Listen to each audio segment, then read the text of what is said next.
hello to anyone who might be viewing this. As you can see, Humblewood is a little bit different at the moment, as this is one of the individual stories of our characters in between that 11-month period.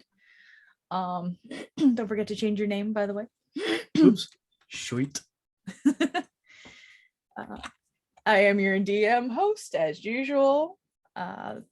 And here we have Mitch playing Galen. So, where we begin.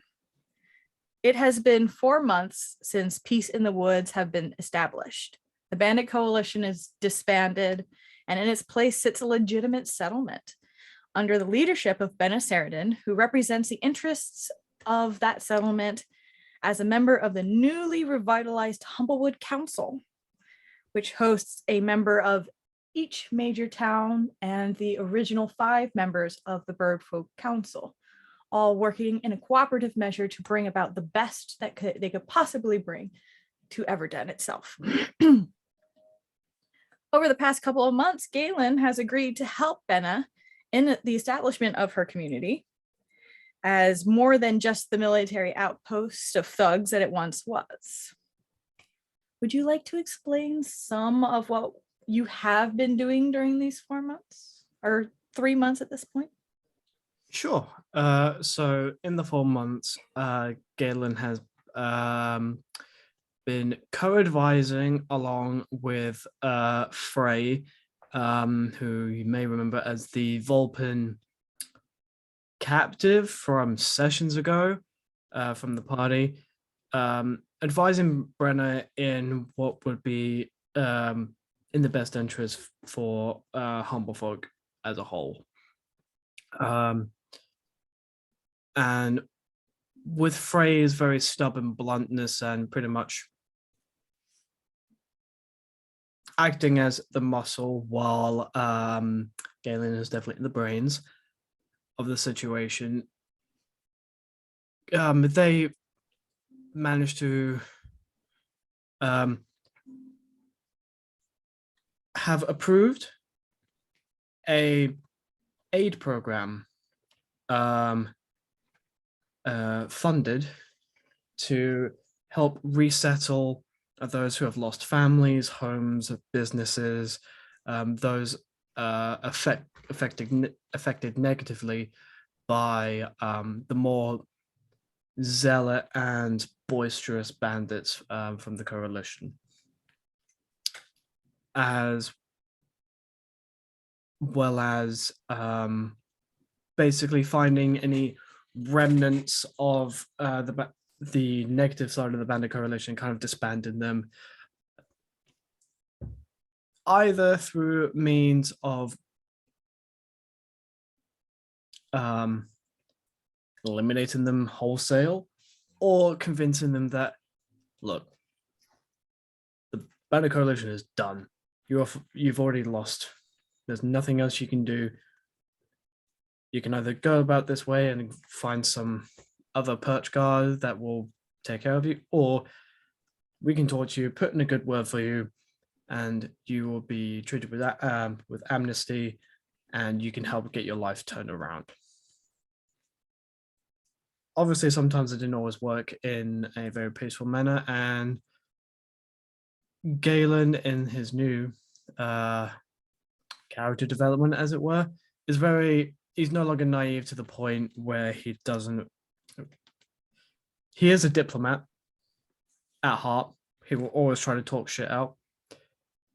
But now he's like, all right, you're clearly not listening.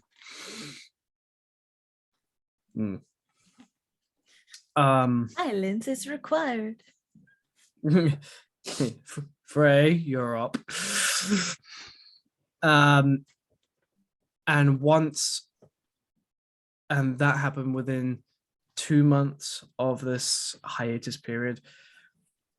And at that point, the 2 months after was just a lot of advising, a lot of paperwork. Galen's desk is not good right now. A new paper lands on it and you hear a slight creak. Like every time he sits near the desk and there's a slight rumble, he's just like there's a tower of papers that he's just like steady, hold still. No, No. You're ordered. You're fine. Don't. And I'm pretty sure Frey threatened multiple times to mess with that pile. And it's just like, who says she hasn't? I swear to Christ, if there's something wrong with the dual decimal system, he's gonna flip. He's that sort of person, like To just move no! one file from like the 3rd down to the 7th. You never know. Just like but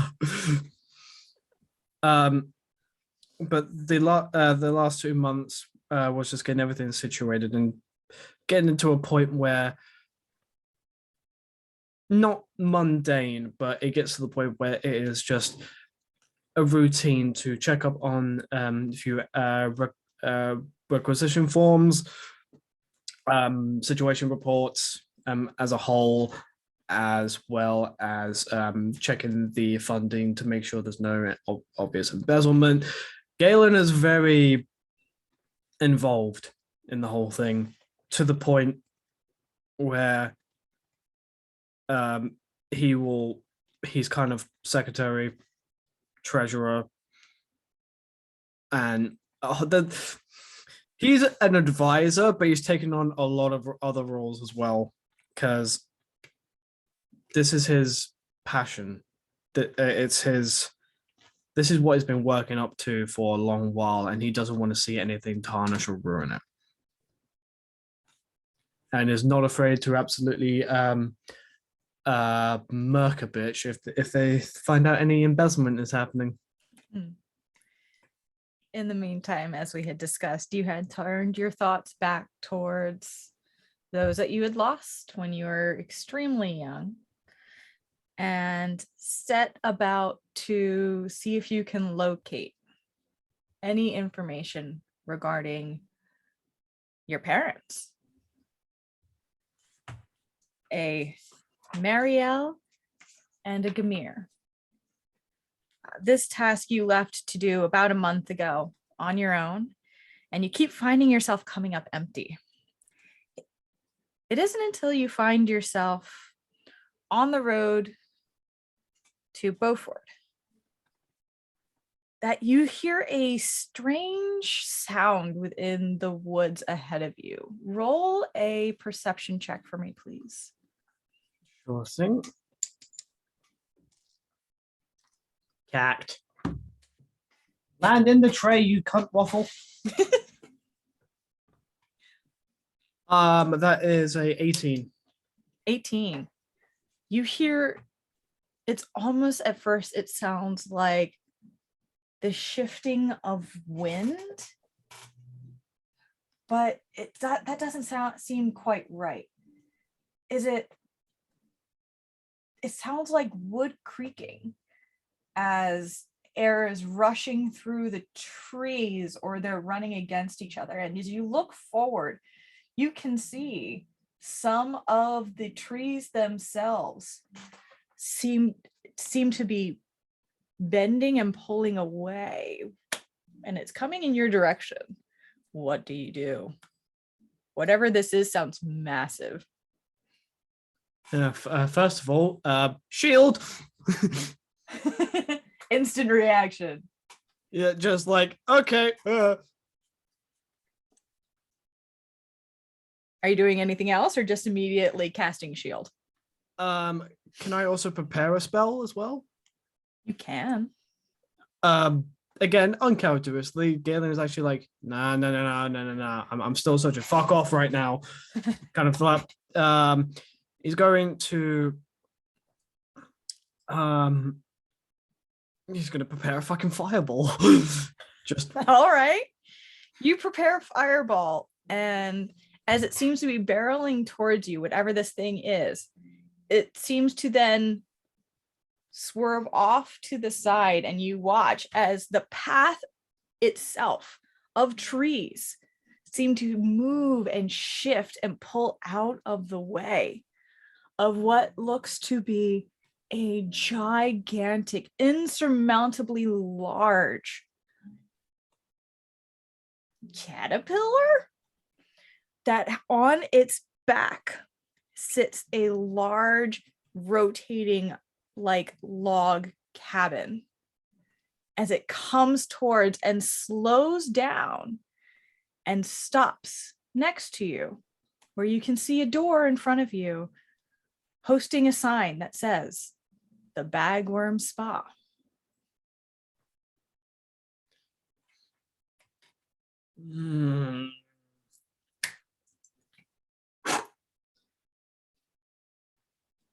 Hello?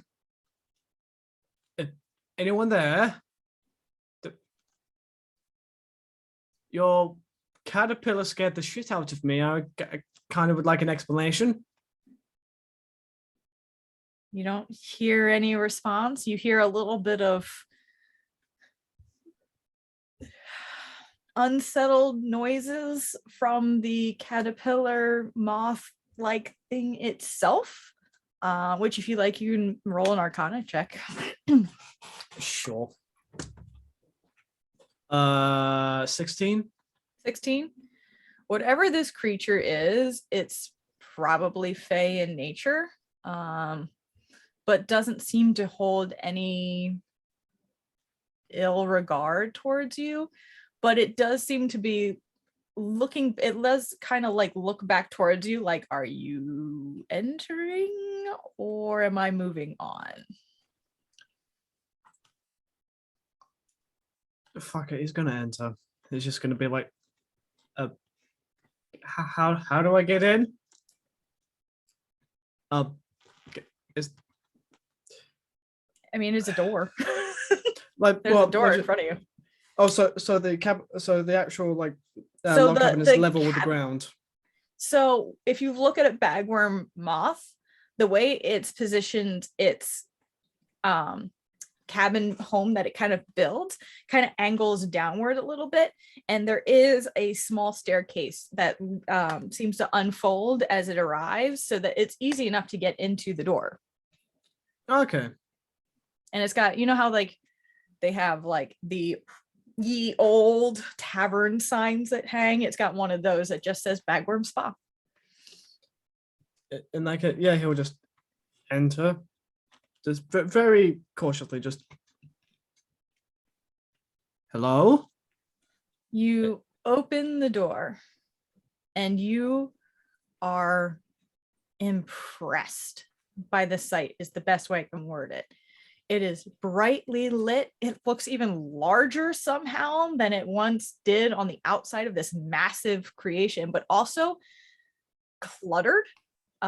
There's a lot of trinkets up and hung. It's very Howl's Moving Castle-esque in terms of all the little items around, and you can see a tall counter in the middle of the room, and standing behind it is what kind of looks like, could be a gerbine that looks kind of like if a capybara and a quokka had a baby, which are two different rodent-like creatures if you don't know. But that sounds adorable as fuck though. But there's something about this that you're like, I don't think that's a gerbine. I don't know where I am. Just sitting behind the counter looking at you with the sweetest customer service smile and goes, welcome to the Bagworm Spa. How can I assist you today? I was just walking through the forest and this came up, and we have that happen a lot to travelers who are unaware that we exist out here. no, It's this very is a nice. first. It's nice to meet. We offer plenty of services. We have a nice upstanding hotel rooms upstairs that you can easily use while you are heading towards your location. We have a nice spa location with an outdoor hot spring, as well as different massage services. Is there anything in particular you're hoping for? I mean, I wouldn't mind a place to rest for the night. However,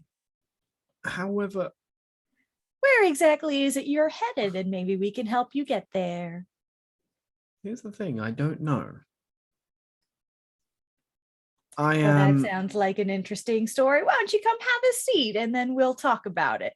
And he seems to hop out of view and then comes around. You hear this dragging sound, and he kind of like, you watch as from behind the counter appears, it's not a big creature with a stool, and it pulls it up to the other side of the counter and then walks back around and then hops back up into eye view. It's just provided a stool for you to sit at the counter.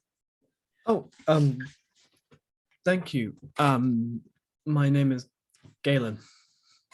Orem Belindo, very nice to meet you.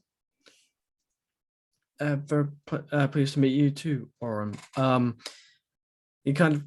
He sits down, and there is an audible. Oh, Sorry, Ormer. I can never pronounce my own freaking character's names. Ormer. Orma. He does, like, there is an audible sigh of relief as he sits down, because I imagine he's traveled for quite a bit. It's been a month since you set off onto the road, and you've hit up a couple different towns with no luck. Kind of just. Oh, I'm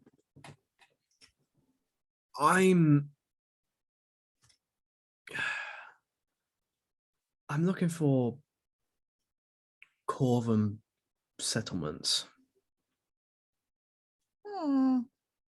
Specifically, Corpum settlements is very rare. There are some that are more specifically have a larger population of them, but if you don't mind me asking, that's actually pretty high. Is it a Corvum settlement you're looking for or something more specific? I'm looking for my family, but I don't know where to start. I've hit a couple of towns and I've come up with nothing. Just to see if they've heard of these two Corvums, but no one has. I'm sorry, that must be very hard. It's. He reaches below the counter and pulls up a piping hot cup that you would think, because you're used to Gwen, would be tea, but this smells more chocolatey, cinnamony. Oh, thank you for the. Oh my! What is this? I call it a cappuccino. Okay. That is, well, by the gods, this is delicious. Why, thank you. I certainly try my best. This is delightful. It's very relaxing yet energizing at the same time. I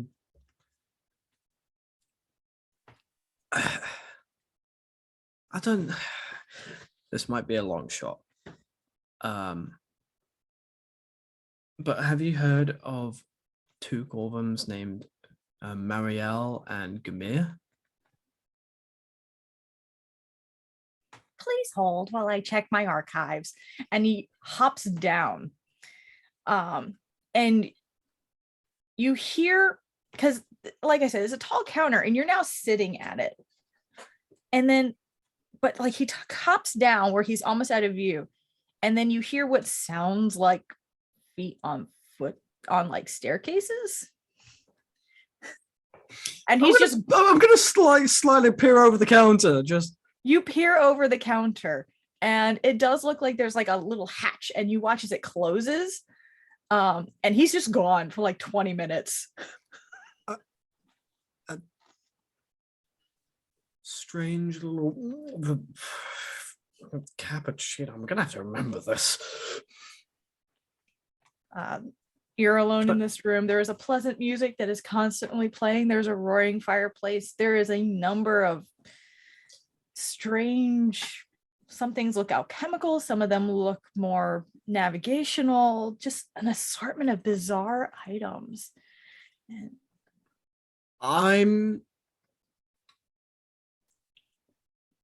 in doing these 20 minutes, I'm gonna do my best to basically remember any discerning features or even anything. I imagine throughout this entire month, he's been trying to remember details of the place he grew up in, whether the minute details of anything, and his parents. So he's going to continue to do that. Just try to see if you recognize anything in this space. Yes, and see if they as well as trying to remember anything about their parents. More like, so I see this. Now track this memory down. Does it ring any bells? Okay. Roll history. Okay. That is a 22. 22. Everything in this room is very interesting and eye-catching, and little things catching your mind. Nothing specific, but as a child, your father had a like a globe with the Humblewood on it and the big oceans to the side and some of the islands and just a blank space on the other side of Scorched Grove, as most of that has not been known since the Great Calamity, which caused the destruction of the creation of the Scorched Grove in the first place. But you remember as a kid, looking at this globe with him over your shoulder and just kind of like pointing at all the different places that you wanted to go when you were growing up. You see what looks to be like a little glass ball on another shelf, and it kind of reminds you of going out with your mom and playing catch in the backyard, or just enjoying childhood. But nothing in this room specifically seems to tie to your childhood. It's just bringing back some of the pleasant memories. Okay. Yeah, as he's remembering, he's very right, he's just sitting there kind of chuckling to himself at the reminiscing. And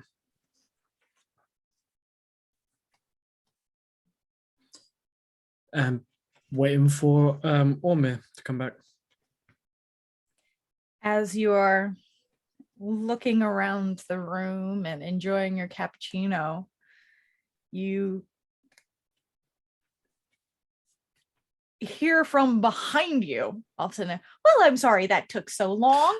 Did I? And he's walking back around you, back to his spot on the counter, and sits up, and he has what looks like a soft leather pouch in his hand. It's very small. It's only about like this big. And he goes, I did remember quite vaguely an individual that came in, oh gosh, it's got to be about 20, 25 years ago, something of the sort, very long time ago. Let's see, I've had many guests come and go over the years. Sometimes they want to talk about their problems, and this fellow had come in, took a ride all the way to the east, and he said he was going to keep going, but he was lamenting that his ex-wife decided to stay, someone named Ariel. And he lays this bundle down on top of the counter and begins to unfold the leather. And inside this leather that he's unfolding, it looks to be an amulet. The main part of the amulet itself looks almost like a cube with rounded more edges. An arrow is pointing on each side, almost resembling a compass rose, but not exactly, as they are on the outside of the shape itself, with what looks like a tree branch that goes from one corner to the other. You can make a history check if you'd like. Okay. Okay. Is that a good okay or not a good okay? That's a natural 20 plus 8. Natural 20 plus 8. You know this to be the symbol of the tenders.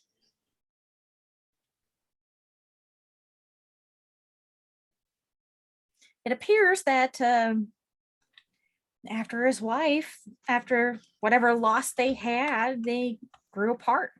She ended up joining up with the tenders.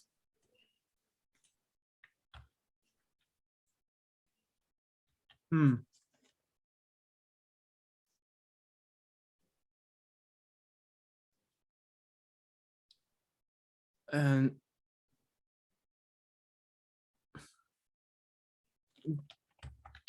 this and this was a Corvum named. Seemed to be, yes. I might have a lot of people come in and out, but I'm very good when it comes to faces.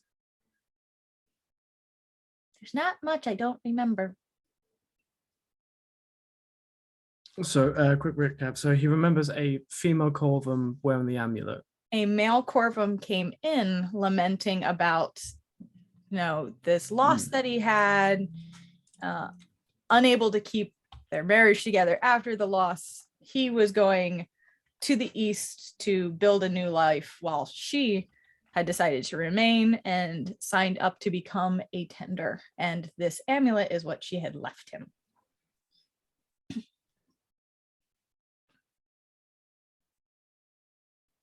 Okay. And you said this Corvum was traveling east? Seemed to be. It just seemed like he was traveling, to be honest. I couldn't tell you where.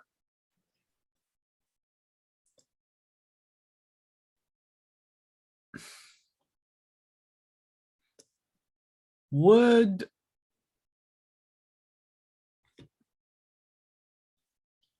Galen know where the tenders headquarters are, or are they just very nomadic? Make an intelligence check. 13. 13. You know that they tend to be that they do have multiple so they have a main base itself off to the west, kind of northwest, actually kind of the direction you were headed, but you were heading down a slightly different path. And I mean, yes, they do tend to come in and out. They don't have too many bolstering their ranks at the moment. Their biggest problem is recruitment. Their ranks are thinning. Okay.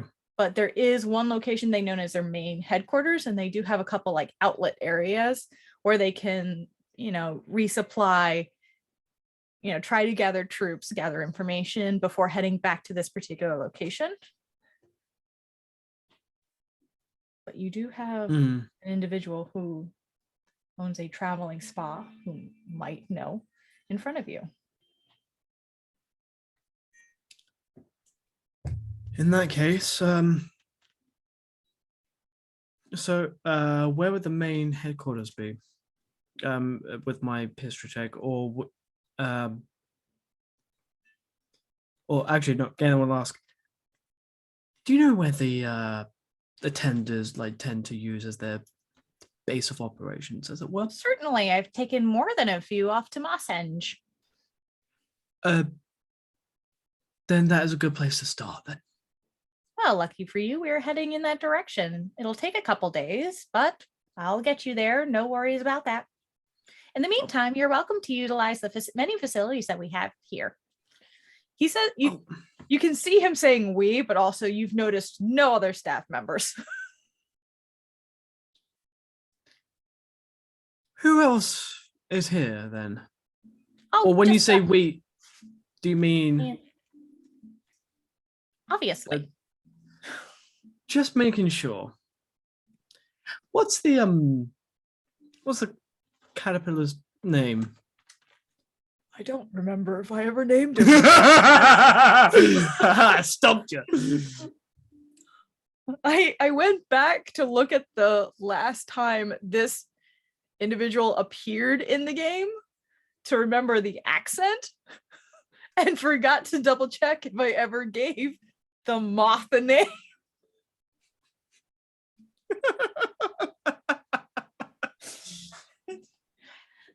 Just, I'm sure he has one, but he tends to be a little finicky. So good luck getting it out of him. Well, in that case, he kind of lifts his robes. It's like, it's okay, you can come out now. And Sunkissed will make an appearance. Sunkissed is the pseudo dragon. Pseudo dragon.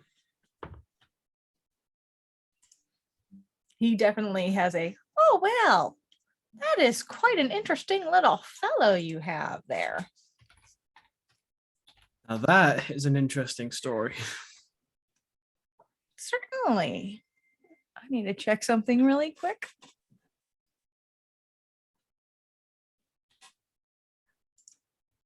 Yes.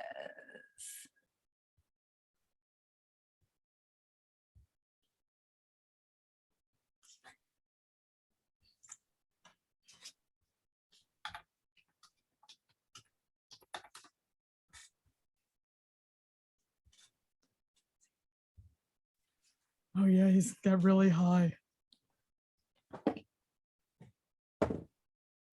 Yeah.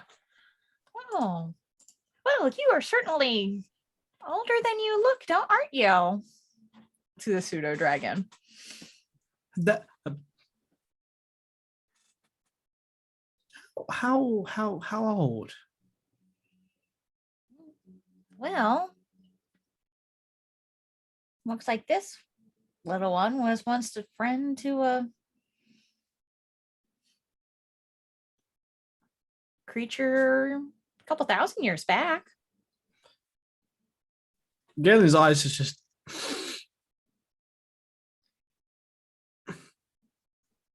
And you couldn't have told me. You also notice the pseudo dragon is much more relaxed with this individual than you'd expect for a first meeting. And Former is just like scratching under his neck and just.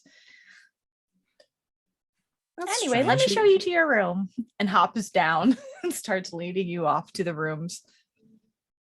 This little fucking thing, I swear to Christ. What? There's no what? It's just a bean. You and I both know this is not just a bean.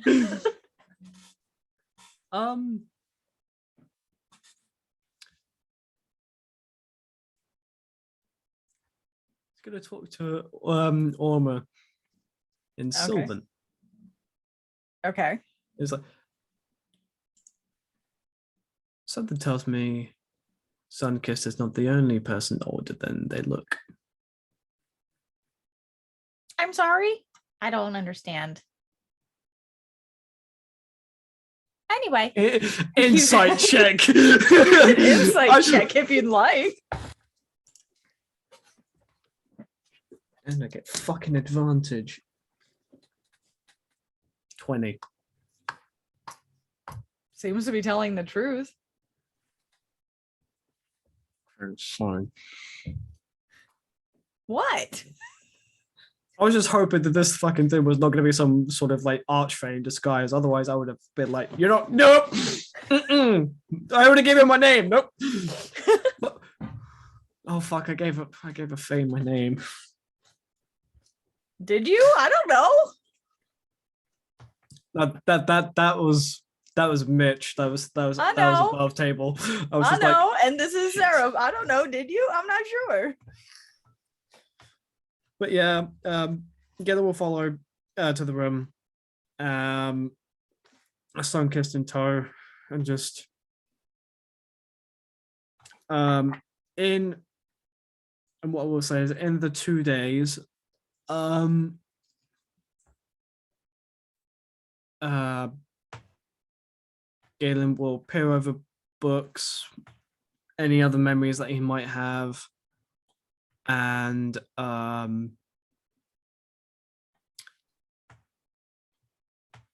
have a good long bird bath. Yeah, you are able to spend the next few days enjoying what you can find at the spa. There is a decent library upstairs. It looks like Ormer just has a beautiful collection of first editions, which definitely catches your attention. He's taken this place and it's whatever you think you could want. Are there any books in the library that catch my eye? And I mean, literally, wait, I know this one. Make a perception check. Are you looking for a book in particular? Are you looking for an evil tome? Maybe. You can roll a perception check to see if you find an evil tome. Stop landing on the dice. 19. You do not find an evil tome. You do find a lot of different history books, journals. There's even like romance novels as well as encyclopedias.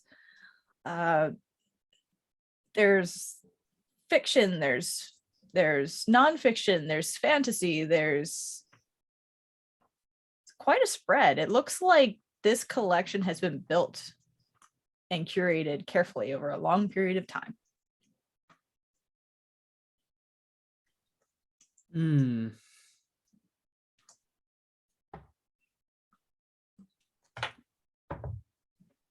You also find the hot springs extremely relaxing.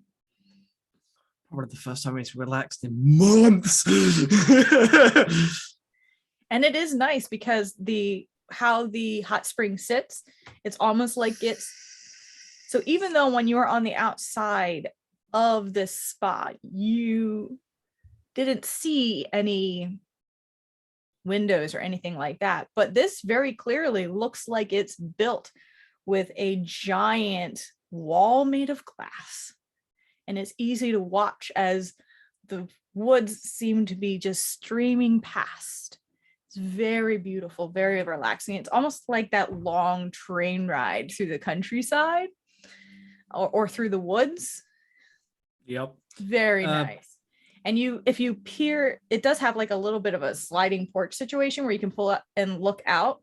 And as you do, you can see, if you look behind you, all of the woods where they have been pulled out of the way for this massive walking hotel. The woods fold themselves back into place as if nothing ever came through behind it.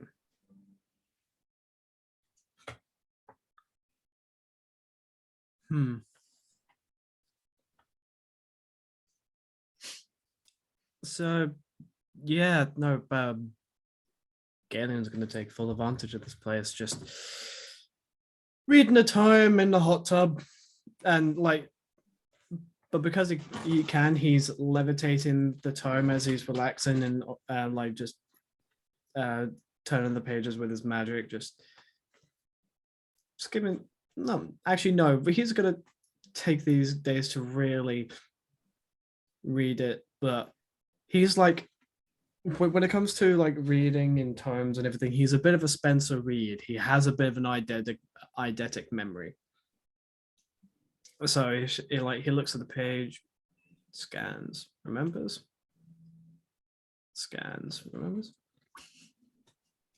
Just out of curiosity, did you end up taking Keen Mind as a feat?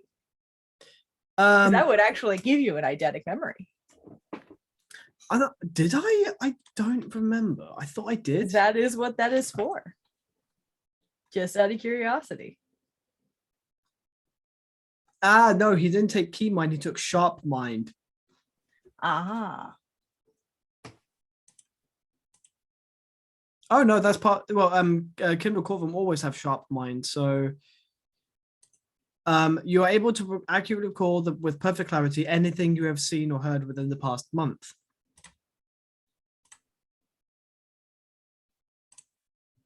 So okay. not Yeah, exactly. yeah. So you have an eidetic memory. Perfect. I just was curious. Um, Ormer brings you throughout the few days your different meals. It doesn't seem to matter where you are located. He seems to find you at meal times to bring you what you're looking for, whether you're in the library, whether he's knocking on the door of your room, the spa, the training room, wherever you seem to find yourself. He will have a tray of assorted meats and cheeses or breads, or depending on the meal, the time of day, he is able to bring it to you.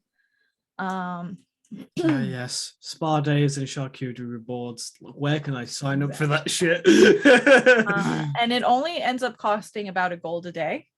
And this ends up being a 5-day trip. Okay. Actually, here's a point. How much gold would Galen acquire over the months of working with the government, basically? That's a fair point. So I would say, because it's still a government salary, not terribly much doing that work.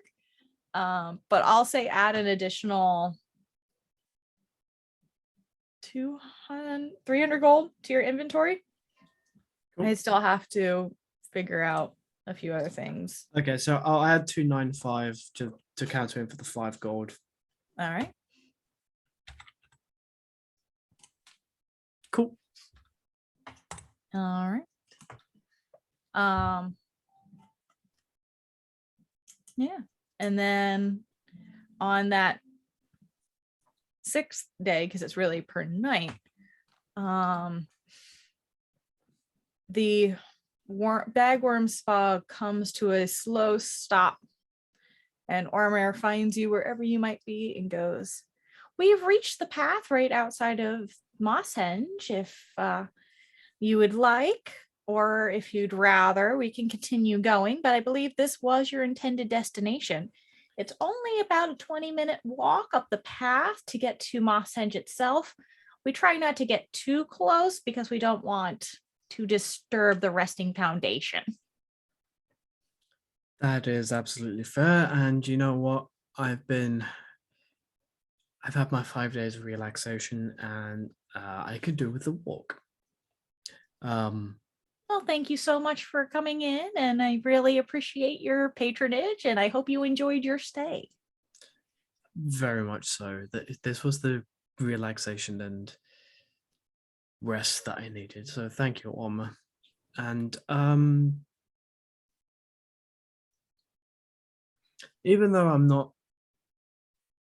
to be perfectly blunt, even though I do not know that, even though I kind of don't believe that you're just a Jerbine, I'm glad to have met you.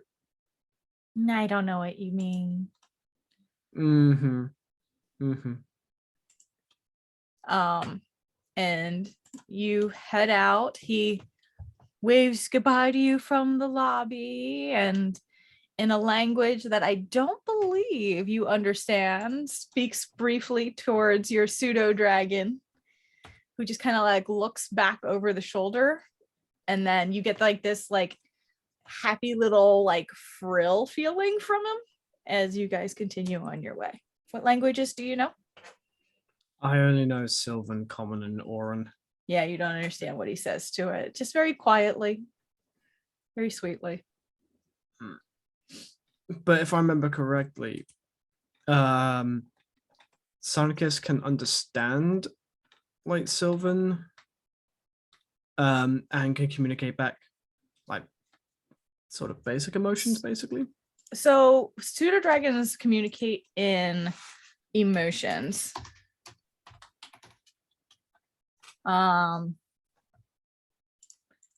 So it's more like feelings that get passed along to you through, if I can spell. Okay. Well, I've got it as one of my beast companions. So Yeah, but it can't speak any languages, but it knows the language of emotion. They can't speak, but they communicate in a limited form of telepathy that allows basic ideas such as hunger, curiosity, or affection. And they can communicate what they hear and see over a long distance if they have bonded as a companion. So basically, like a familiar, where you could kind of like, see flashes of memories of what it's seen. In that case, he'll look to Sunkissed. So how do you know this one?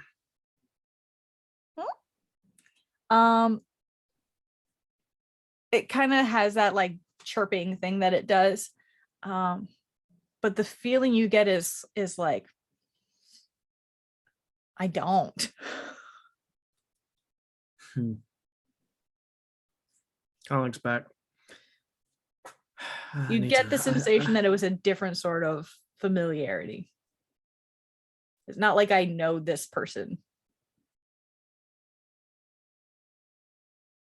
Wait. Wait. What? What is your intention to roll? Because I see you thinking you want to roll something. No, I think I just had a clip. Is that a dragon running the spa?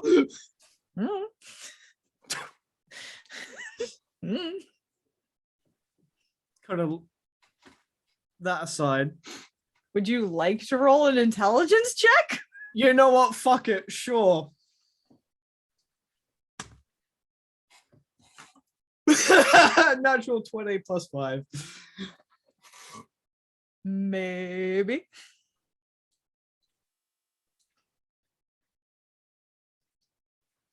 Between the very sudden familiarity between your pseudo dragon and this creature, the sound of the language that you heard as you were leaving, and the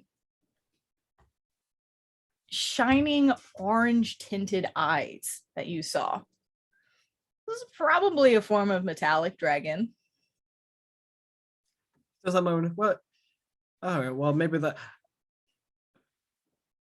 No. As you watch the woods fold back into place behind you. You're the first one to actually ask. No one else cared. No one else knows. Just kind of goes. Fuck! I felt since I made him. Fuck! Kid is literally like, fuck! Fuck! Fuck! Fuck! Fuck! Fuck! What? You get that like sense of anxiety of I don't know what's going on from your pseudo dragon. From Sunkissed. Sunkissed, was that a dragon in disguise?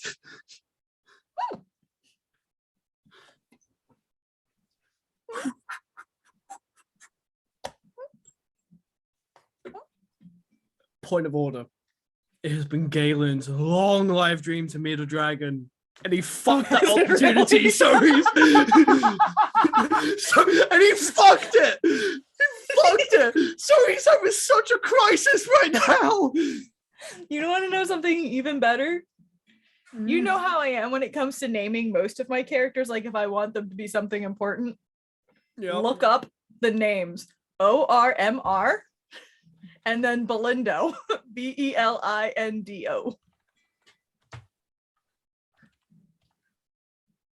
The name meanings.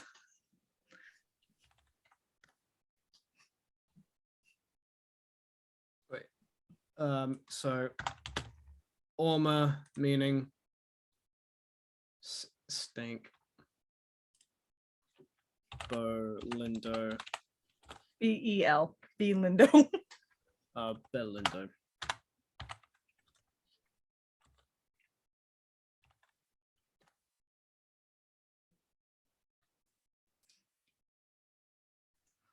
So other than snake, the other interpretation could be dragon. So his name is Dragon. And no one and no one wanted to look that up. So it's not on me. Galen's gonna get back to the others, going, guys. I met a dragon. They're gonna be like, oh, where'd you meet And this he dragon? runs a spa. So it was like, wait, spa that on top of the fucking capital? Yes. They're all gonna be like, what? Don't you wish you did a detect magic while you were in the spa now? You've been traveling for a month. That was the last thing on his mind.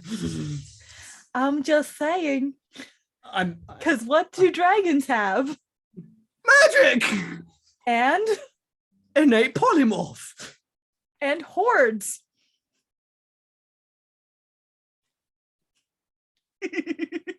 Moving on. So oh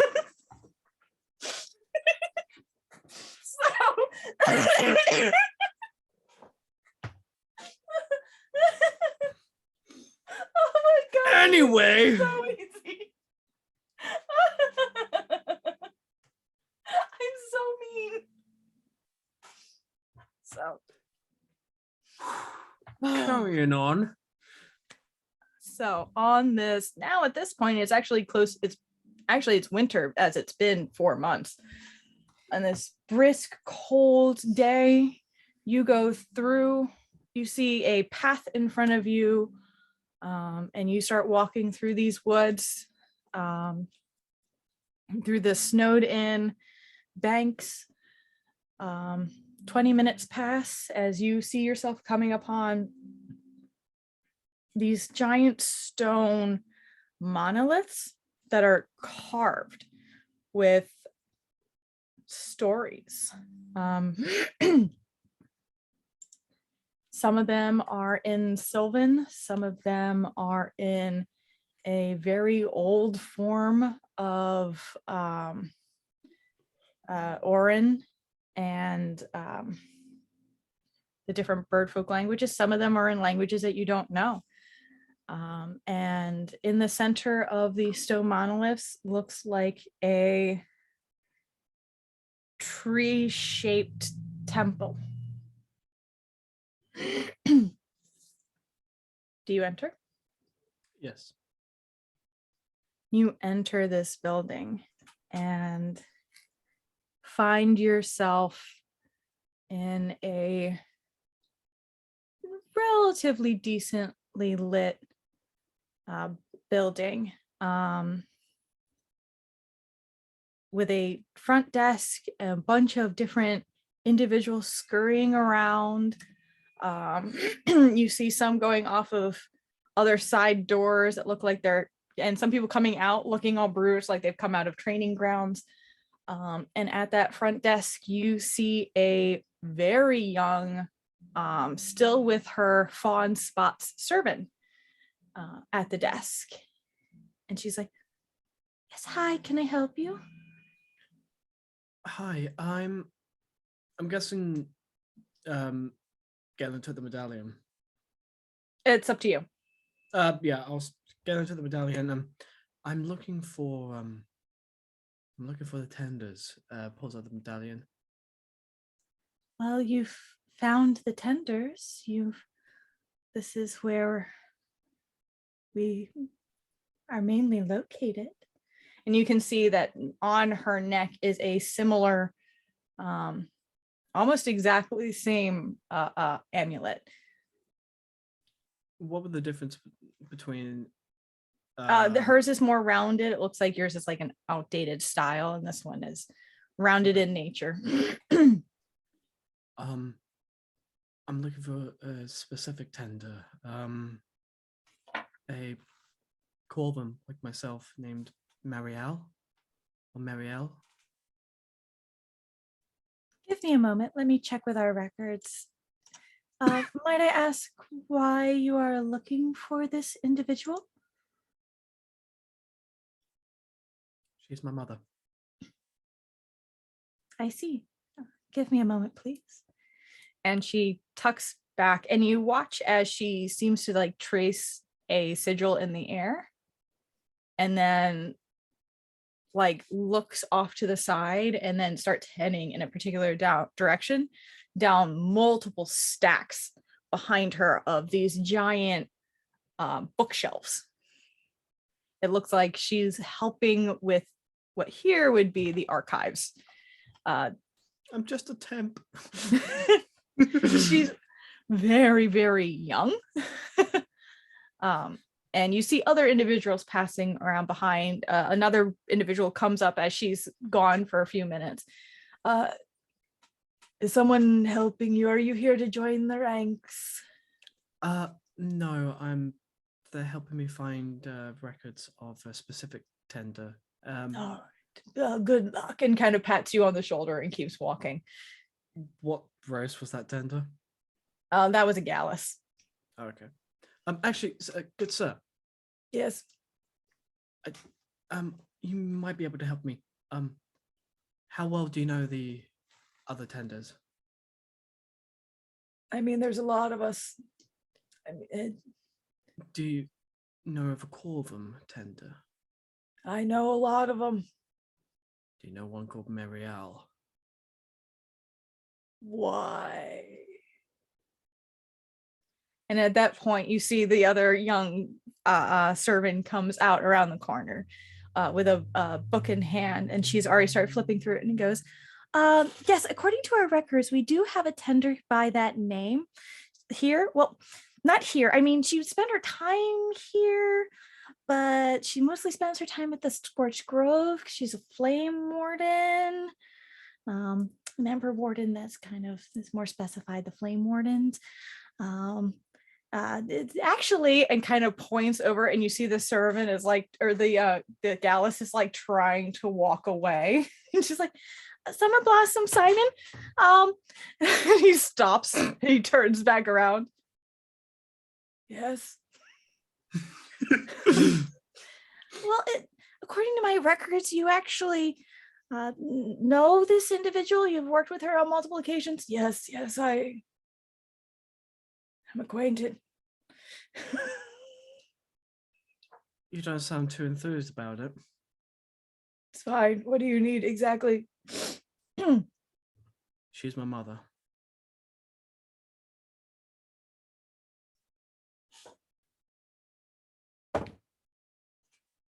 I'll be honest with you, I didn't even know she had children.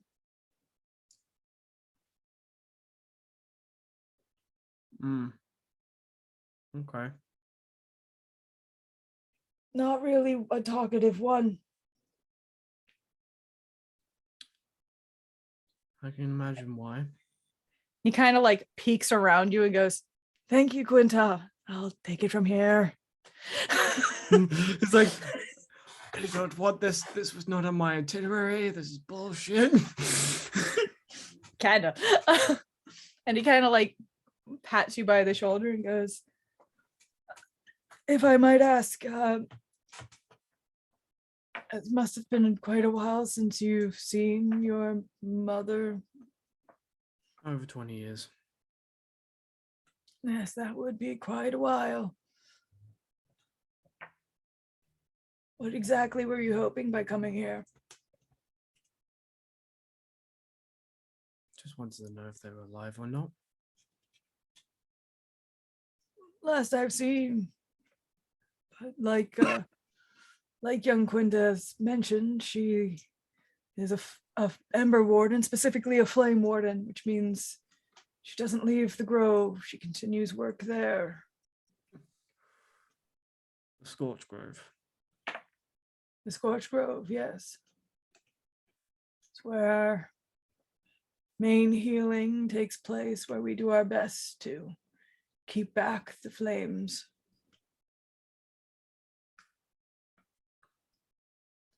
No, As you're as you're looking at this Gallus, he is in very basic, easily movable robes. It looks like he looks almost like a quail, but he's got some of the older feathers. He's obviously been around for a while, and he is tough looking. And he kind of holds himself like, oh, I'm just an old man. But you can see behind that there's a definite strength. And while he's So, very much like, I don't want to deal with this, there is that hint of compassion that you would expect from someone who is a member of the Tenders. Summer Blossom. That's my title, yes. You don't know much about the Tenders, do you? They were really came into contact with them. Well, allow me to explain. And he starts walking you through the facility, and he kind of gives you a little bit of a tour as he's explaining. While I grab my very specific notes, because there's a whole thing about the Tenders. Nope. Nope. Nope. There it is. So, when you join the Tenders, you start being taught that everything in the world is based upon the great rhythm. The great rhythm is what allows everything to remain balanced in the world around. And if the natural balance is ever broken, the rhythm will eventually correct itself, but there is a cost to that. So their main intention or their belief is that the Great Calamity was one of those moments, and the Great Rhythm has been trying to restore itself, and it is their job to help maintain and prevent another calamity from occurring to maintain balance in the Great Rhythm. They begin as seedlings and slowly move up the ranks from seedling to sproutling and then sapling to summer blossom to autumnal, and eventually the leader, who is the tree keeper. As a sproutling, you can then also become a flame warden, who is someone who lives in the role of the wardens themselves. Flame wardens never leave the grove. If they do leave the grove, it is their duty to return as soon as they are capable. You can choose to be a warden, an ember warden, a heartbreaker, or a wood sage. And your mother has been a ember warden and flame warden for the majority of her time here. It's not that she's incapable of getting to higher ranks. Is that doing so involves going back into society. And that's not something she does. So she kind of hermited herself. A little bit, it sounds like, based on what you've heard. And if I remember correctly, Scorch Grove is to the east. It's to the west. Christ. And from where you guys are, it's almost directly due south. It's south and slightly west.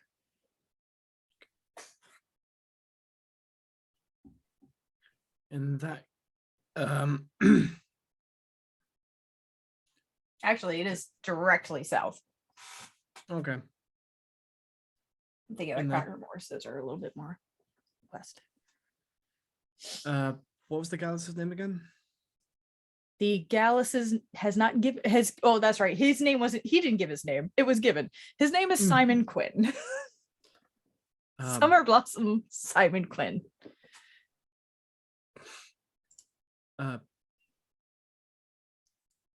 Simon. What's the quickest way to get to the Scorch Grove? Traveling due south, but I'll be honest with you, you would not survive on your own.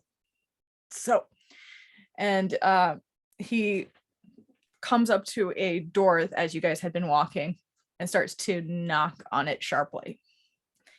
And after a little bit, you hear, coming, just coming. And then shortly later, you see the door open, and it's a not as young as the fawn at the front office, but a very young Vulpin girl who is dressed similarly to Simon in front of you and goes, "Oh, uh, Master Simon, hi. What can I do for you and your friend?" And he's like, "Pack a bag. Apparently, we're taking a trip." "Oh, okay. That should be fun." "Sure.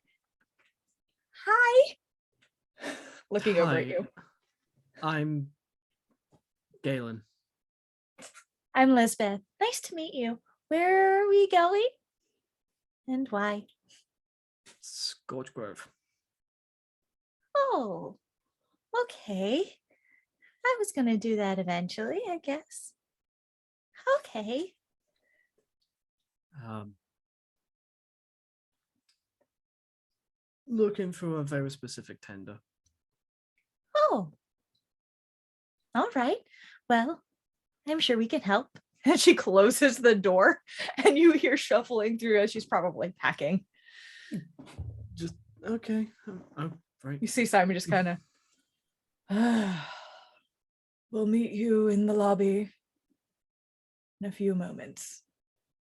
Sorry, Not what I quick was question. expecting for my day, but we're all pulled where we're needed, right?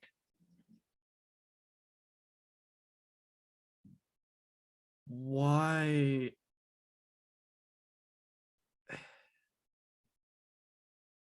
Why were you so hesitant about Muriel? What has she done? It's not that she's done anything. I just wouldn't necessarily call her a people person. That's where we get it from.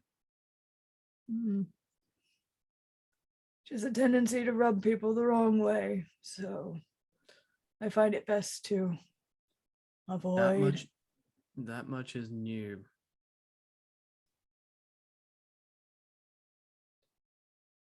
Well, we shall see then.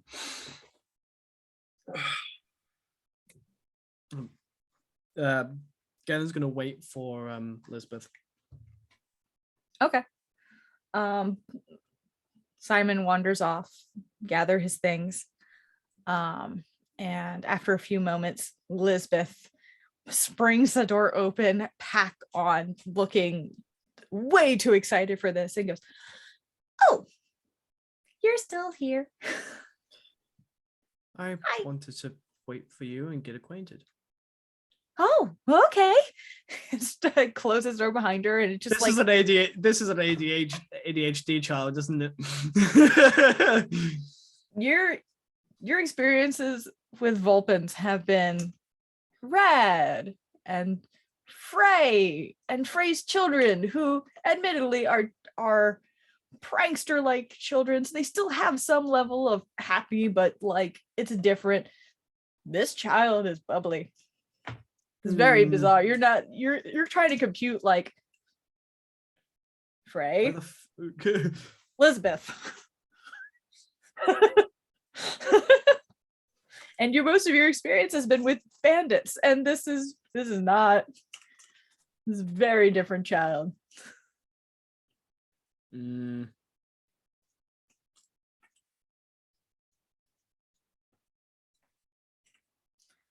Whole way down the stairs, she's just, pointing out the same things that Simon pointed out, like she's giving you a tour. Oh, how long have you been with the tenders, Elizabeth? Oh, not very long. I'm still a seedling. I haven't finished answering my question yet, but I've been training really hard with Summer Blossom Simon, even though he can be kind of mean, but I know it's at a good place. It's a place out of love. I believe you. He's nicer than he pretends. Uh-huh. Anyway, who are we gonna go see? Ember, Warden, Marielle. I don't know them. But I haven't been here for very long, so it's probably not unusual. Do I tell the ADHD child? Fuck it, she'll get a kick out of this. Ember, Warden, Marielle is my mother. Oh. Well, I guess that would be kind of important to find her. I mean, she's your mom. I don't know if she's been thinking I've been dead this whole entire time. That seems intense. Everything's intense when you get kidnapped with the coalition. Oh. That sounds But hey, coalition disbanded. I'm now on the council. I advise Brenna and everything's fine. Oh. Yeah, coalition's Okay. disbanded. No, I knew that.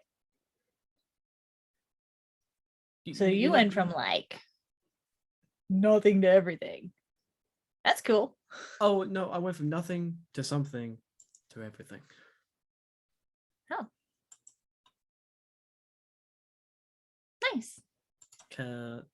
Remind me, the leader behind before Brenna, his name was fuck. Kyron. Kyron just goes, you remember the leader, Kyron? Well, I mean, I heard about him. Seemed like kind of a jerk. Oh, he was. I was also his advisor.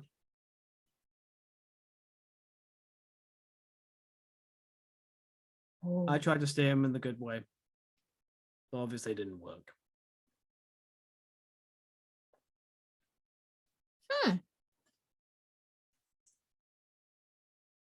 But hey, things are okay for now. Things are okay now. That's true. You want to see my pseudo dragon? You have a pseudo dragon?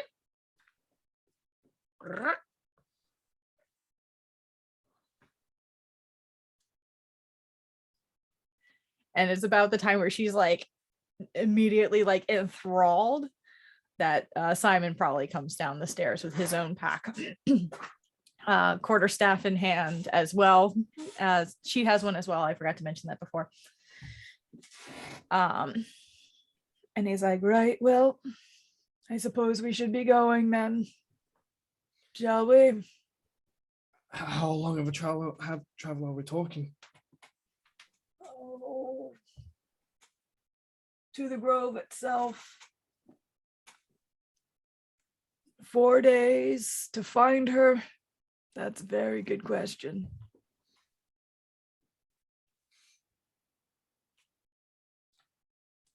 I'm about to do a thing. I'm gonna cast sending.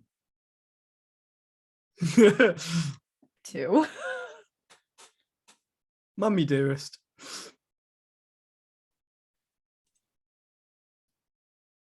Okay.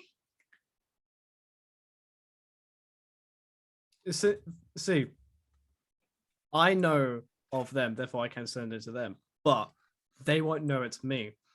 Yeah.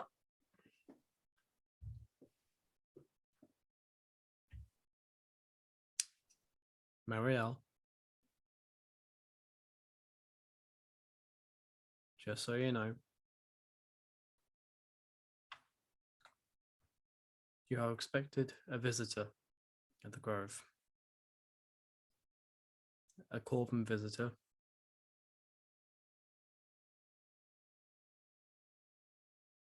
By the name of Galen.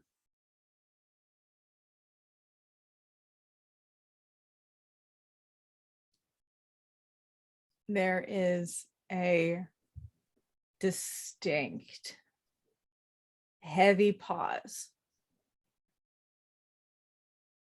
before all you hear back is this a fucking joke?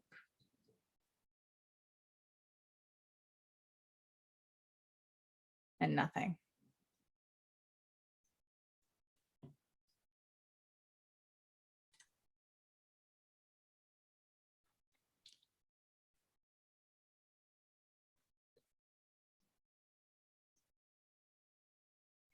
"4 days. We shall see you then."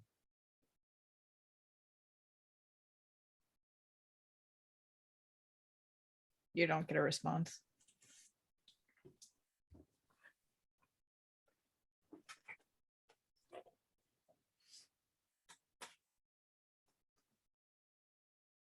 Do you begin your travels?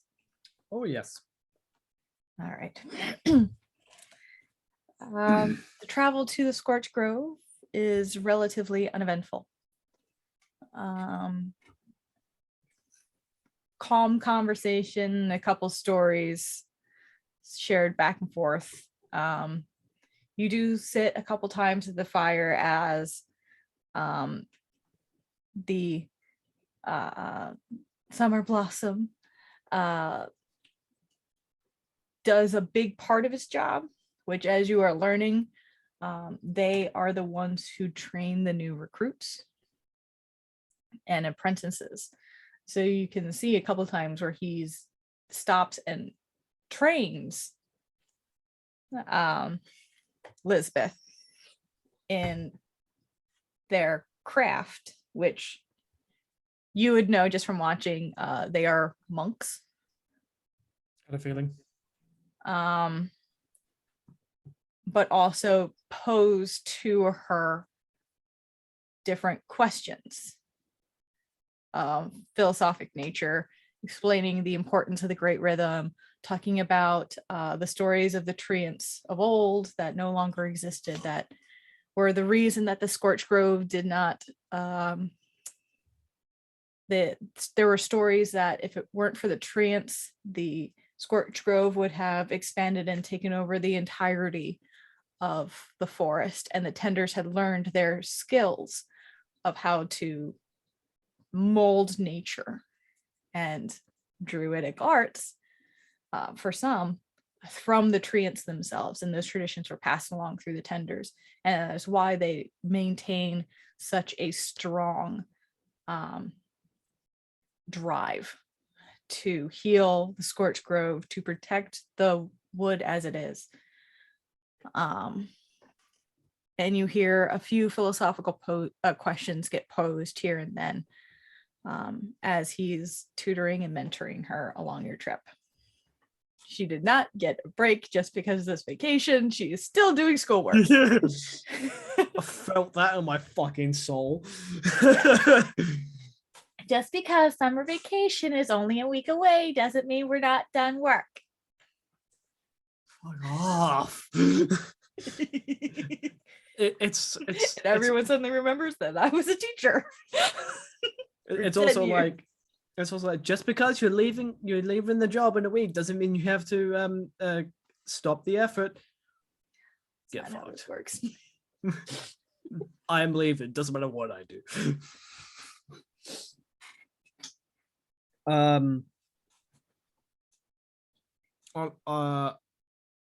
Honestly, at this point, Galen will kind of just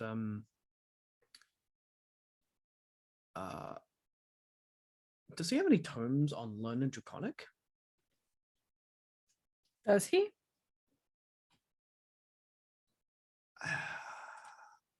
Not specifically like tomes in inventory, but I imagine he has a lot of books. Just for the hell of it, roll a d20 and see what you get. Also, one thing I do want to ask you, if it's okay, can I add a bag of holding to my because I'm sure he would have picked up you one. can. Yeah, that's totally fine. We'll say that during the 4 months you've had time to purchase one, they're what, 25 gold? Yeah, I believe so. Yeah, so just knock 25 gold off of your sheet. Mm-hmm. That's fine. So roll a d20, right? 17. Yeah, you have a basic draconic book. Like one night at a camp at a fire, he's just like, Oh wait, I believe I had this term. Where was? Oh, shit! It's like that moment in Harry Potter with it's like, wait, I'm looking for something.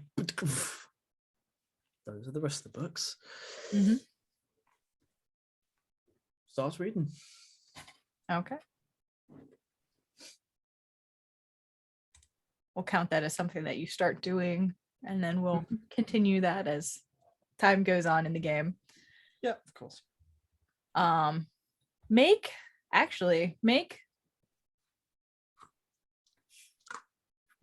days. Make 4 different intelligence checks for me. 23 for the first. 20 for the second. 14 for the third. And a natural 20 for the fourth. Okay. So not now, but at the end of the 11-month period, you will be able to add Draconic to one of your languages. Cool. Because if you Alrighty. manage to learn a whole language in 4 days, then Duolingo needs to get their shit together. Duolingo? Nah, just speak with Galen. It's fine. He I will put think you that through you the guys intense were. courses. I think you did do. We did role play through some language build up with Zinzis. With Zinzi's teaching them Sylvan, yeah. Teaching Zinzi Sylvan. That was it. Yeah. Okay. I wasn't sure if it was the other way around or not. No, it was teaching Zinzi Sylvan. And that still took place over a period of like a month. So. Oh yeah. But other than that, yeah. Just happy making conversation and just watching the training, honestly. All right. There are a few times where Lisbeth pretty much kidnaps Sunkist. So okay, it's time for dinner. What did you? Oh. Yeah, and they just play, just every now and then. She's a teenager. She's still a kid. Yeah. She's maybe 15, 16. Now, Vulpins do reach adulthood at the age of 15. But I mean, that's still young. Yeah. And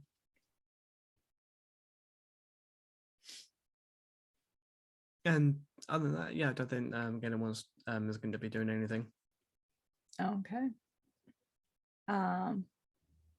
By the 4th day, the landscape has drastically changed.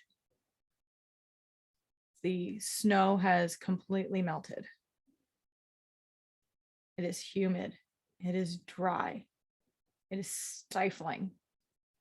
The ground becomes cracked. And it's that you've been sitting in front, because I know you would get this. You've been sitting as a line cook in front of the hot griddle all day. During a fucking heat wave. Yeah, it's very much that.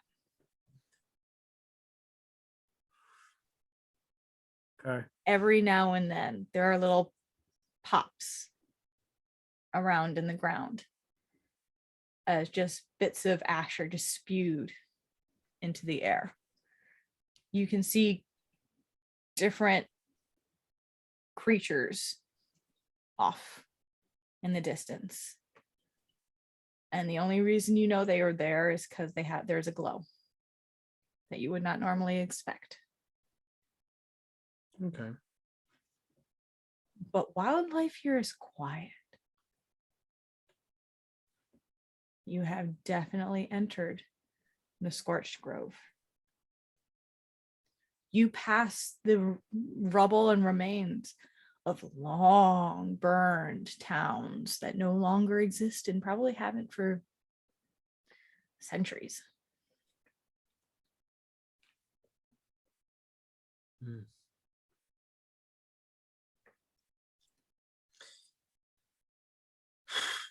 Make me a survival check a I don't know, I want to make this a survival check, a perception check, and I guess a straight intelligence check.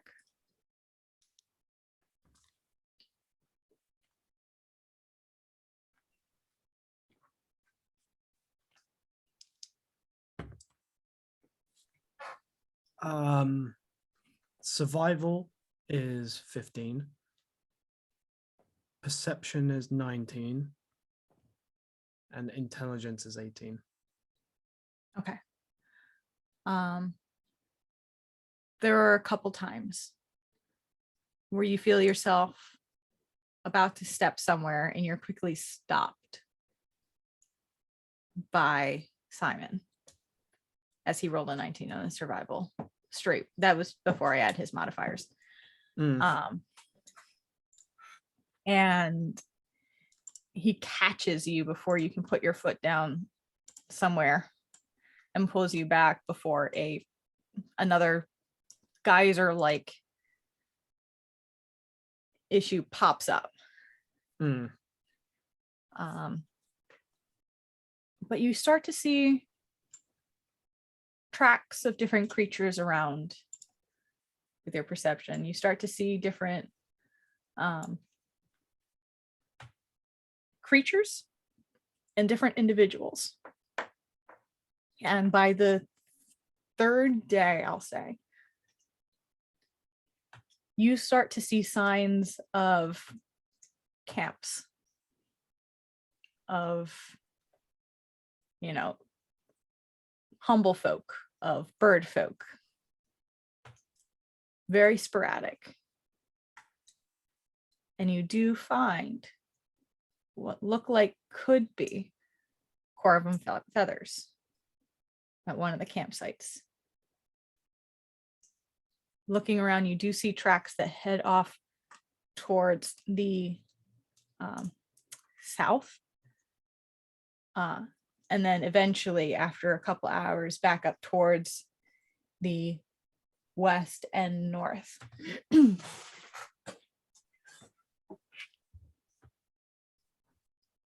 As you're traveling, the three of you,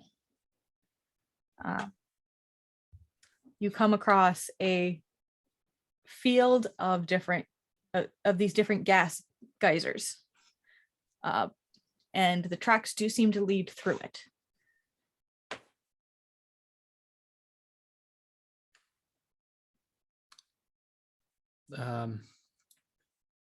They will Galen will just, I'm guessing we're going in the right direction.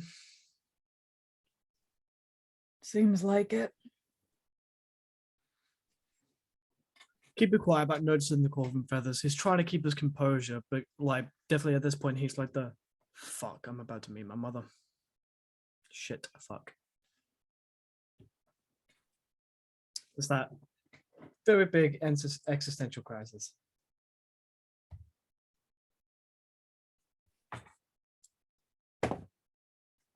Now he's oblivious. But is she? Roll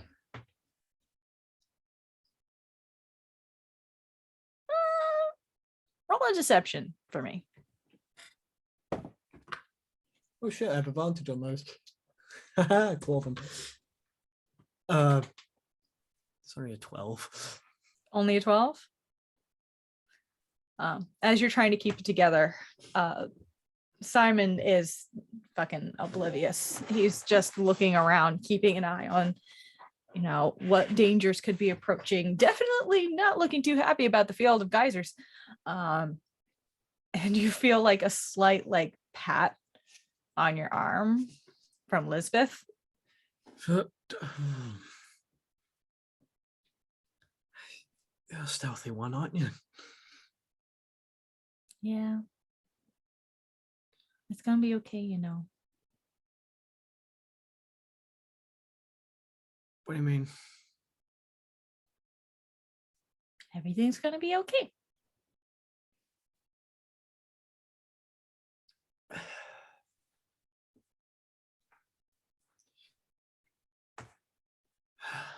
I hope so.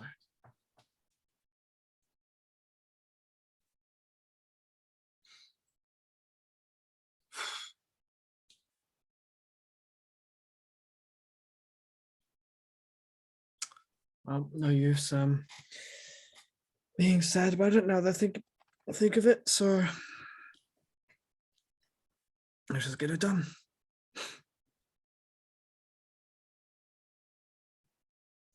Get it done, out of the way. How do we get through that?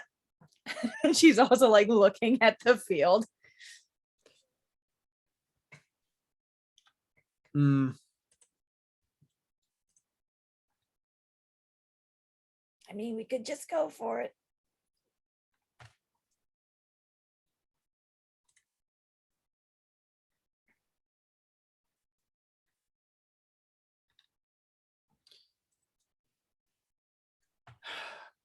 Fuck it.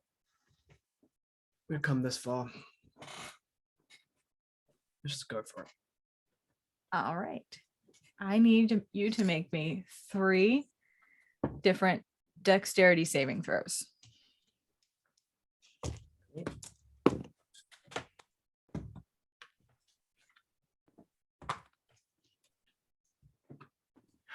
$21, 7, and then 17. Okay. So that is 1 failure. The DC was 14. There was also 1 failure for Simon and 2 failures for Lisbeth, Oh, Bean. which is not good. Nope. You don't have a lot. Oh You no. don't have a lot. So for your 1 failure, you take 2 points of fire damage as a geyser erupts next to you, and you can feel that scalding heat kind of turn your feathers. Ah. Ow. Okay. Oh dear. Um,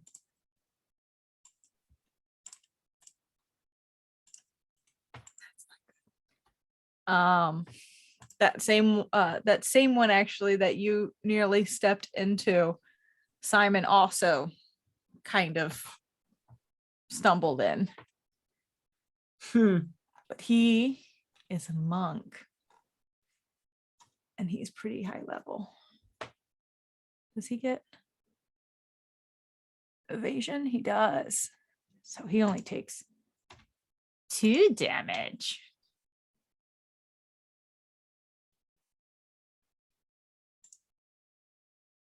Yeah, Elizabeth doesn't have that.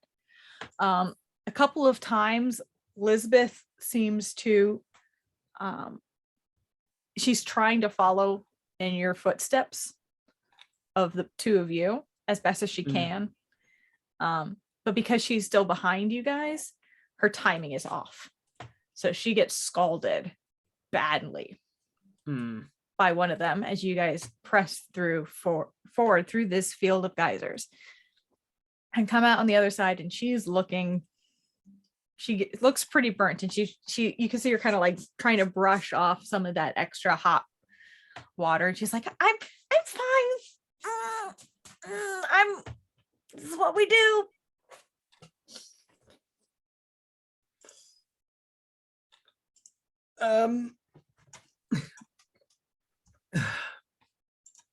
Galen is going to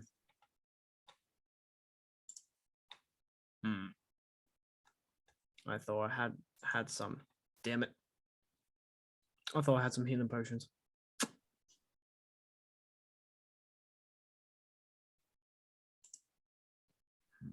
You do see that Simon comes over and helps kind of wrap up and bandage some of her injuries. Excuse me. And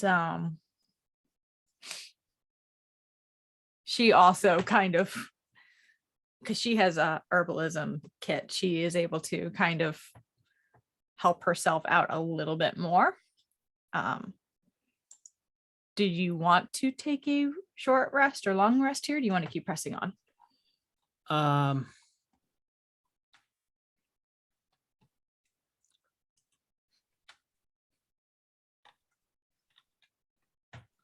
I'm gonna take a short rest. That way I can use my arcane recovery to regain some.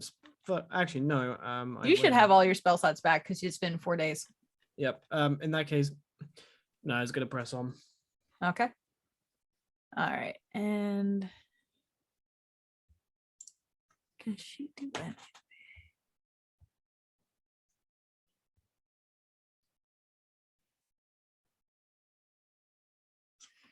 Yeah, so you guys all press forward. You continue following the tracks. Make another survival check for me.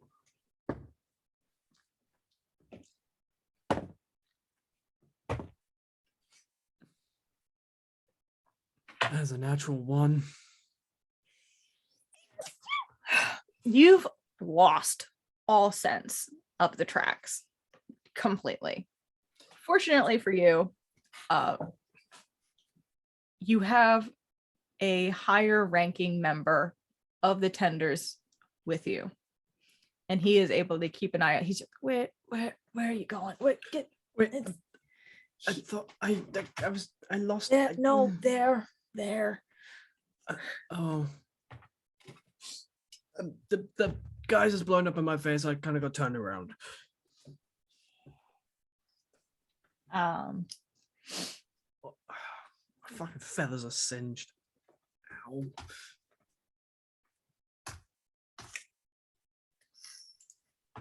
And you guys are able to press forward.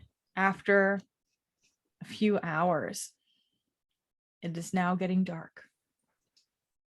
And the glows are getting more frequent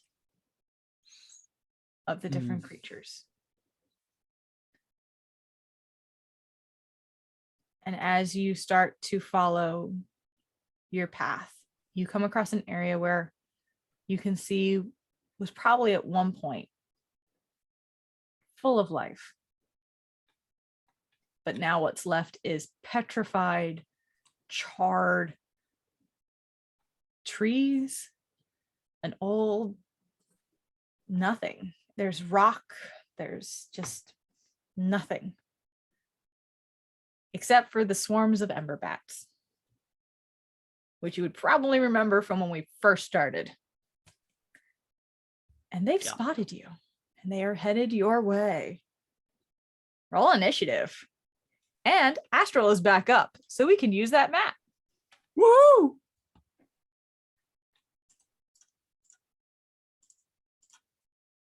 Right. How many? How many swarms? How many bats? So there's a lot of ember bats in each swarm. There are 3 swarms.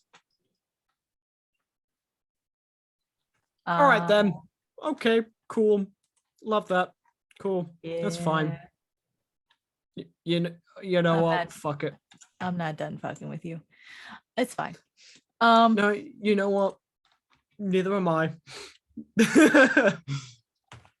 So, have you gone on to Astral yet?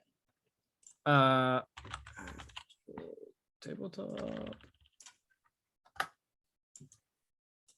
Log in.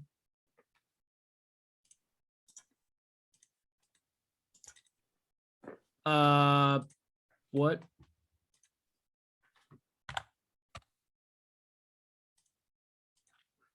Do you need me to resend a link? No, it's fine. I got it. Do you want to take a break before we jump into this, or are you good? Yeah. Let's take a break. Actually. All right. All right. We're gonna take a quick break, but it won't make any difference for y'all at home because I'm gonna pause this and we're gonna come right back where we were. So we will be right back.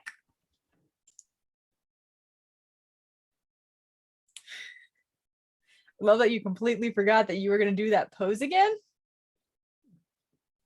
I got distracted with food. Important things. Important things. I got my priorities straight.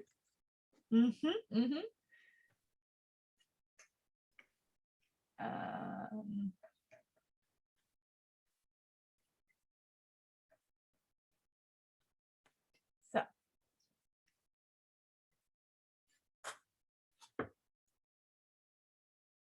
What was your roll? Your initiative? 15 total for my initiative. Oh wow.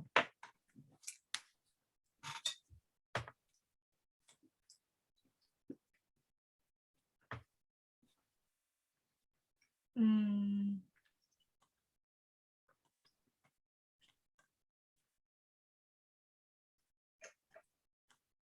Well, you're going before the Ember Bats. Or at least that's one. Cool. And that one. Not that one.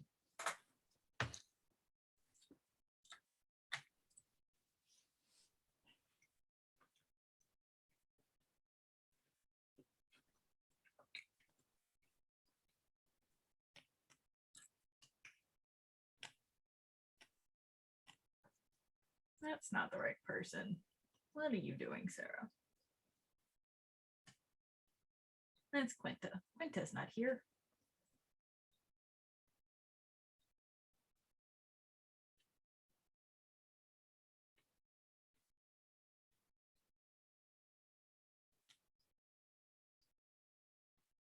You want this one.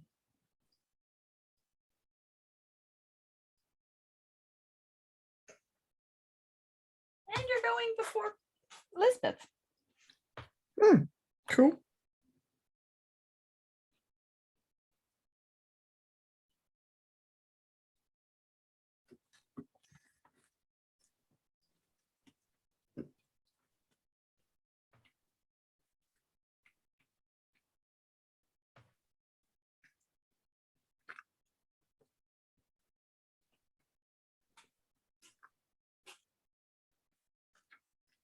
Alrighty.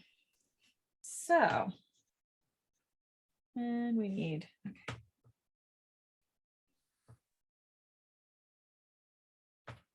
okay. So we've entered combat, and first up is actually Simon. Got that monk initiative, yo. Yep. He, you watch as he kind of grounds his step. And as he does, he pulls his fist back and launches outwards. And you watch as you hear actually like this booming sound as a wave of wind. Actually, guess what I forgot to do? I need to. Battle music and share screen. I got to share the screen for those who are watching at home. All right. So he sends his burst out and uses Fist of Unbroken Air to attack the second swarm. Okay. And they need to make a strength save. That's going to go great for them.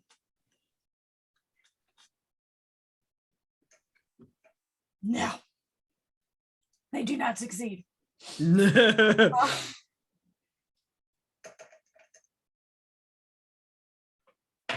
You watch as he flings out this gust of air and it plows through this swarm. And it's kind of like watching a swarm of gnats when they suddenly get attacked, or like one of those bird, I can never remember the term for what it's called. But a whole bunch of them get smashed and all of the fire in their embers just fade and fall, and they just drop, and the rest of the ember bats just kind of form and swell in. But he's taking a decent chunk out of that swarm. Cool. More than half of them fell with one blow. Shit. And he ends up just sidling next to Elizabeth and takes on a very defensive stance. Okay.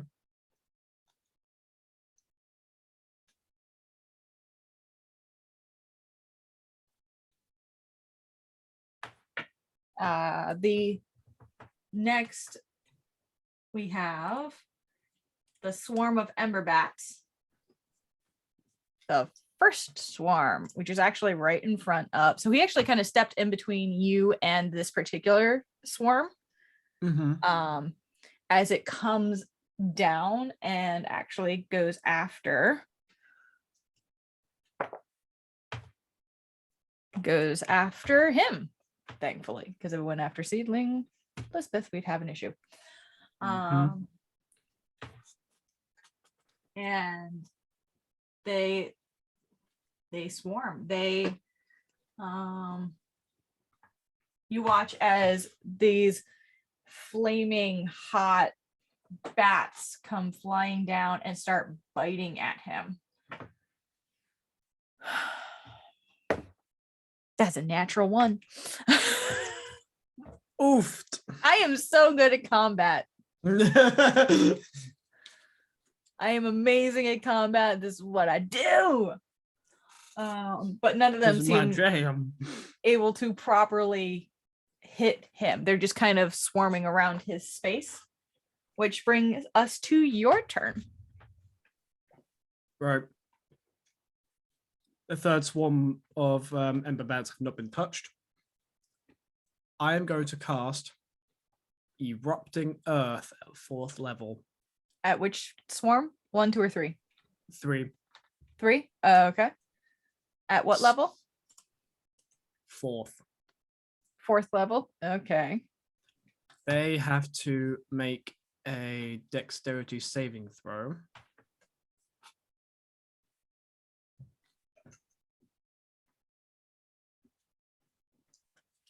Uh, 17. They beat my DC by 1. Seriously? Yeah. My I'm spell save sorry. DC. 16 spell save DC. But they take half of 4d12. Okay. So that's a d12. That's a d12. That's a d12. That's a d12.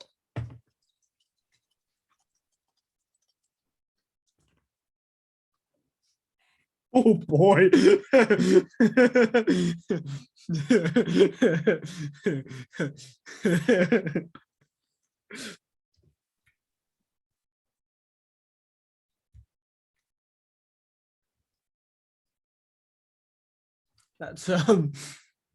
That's 32 points of bludgeoning damage reduced to half.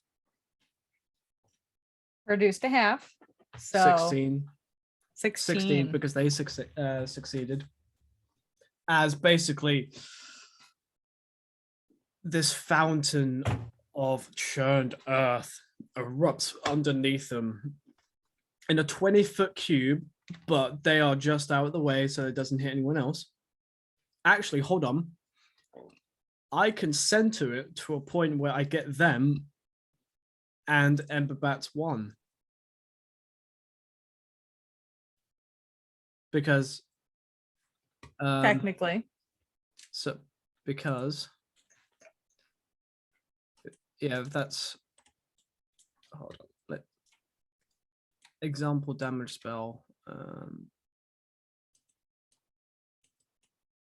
Yeah, right there. So I do that.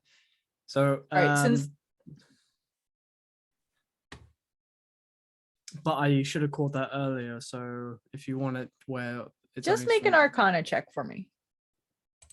Sure thing.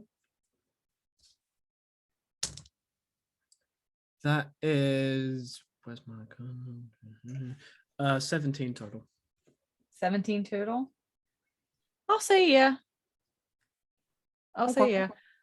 I'll say as you're about to send it out, you realize and make that snap decision to move it over a little bit and erupt from there. Now that swarm around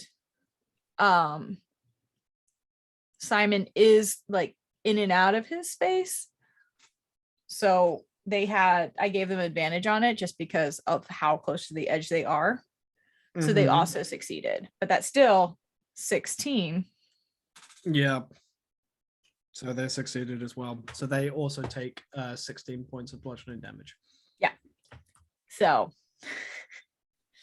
as they both take 60 points of bludgeoning damage, you watch as this giant explosion erupts, and even Simon kind of like ducks underneath his arm as the exploding earth starts to pelt the side of his face.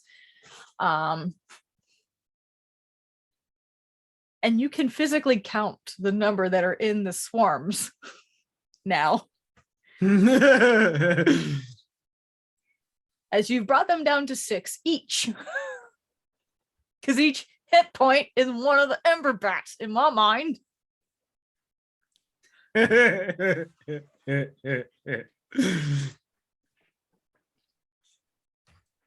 Yes. So. I told you I had plans. Yeah. Awesome. Keep it up.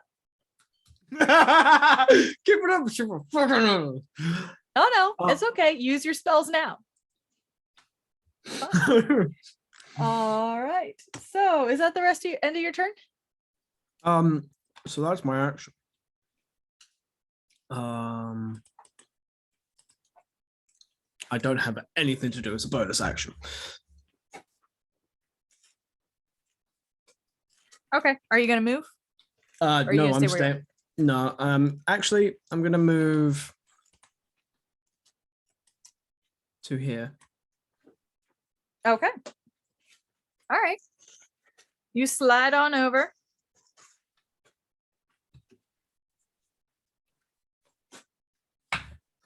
Yeah, that's my turn. Okay. At the end of your turn, it is now Swarm 2's turn. And you are closest, so guess where they're going? They're gonna follow you.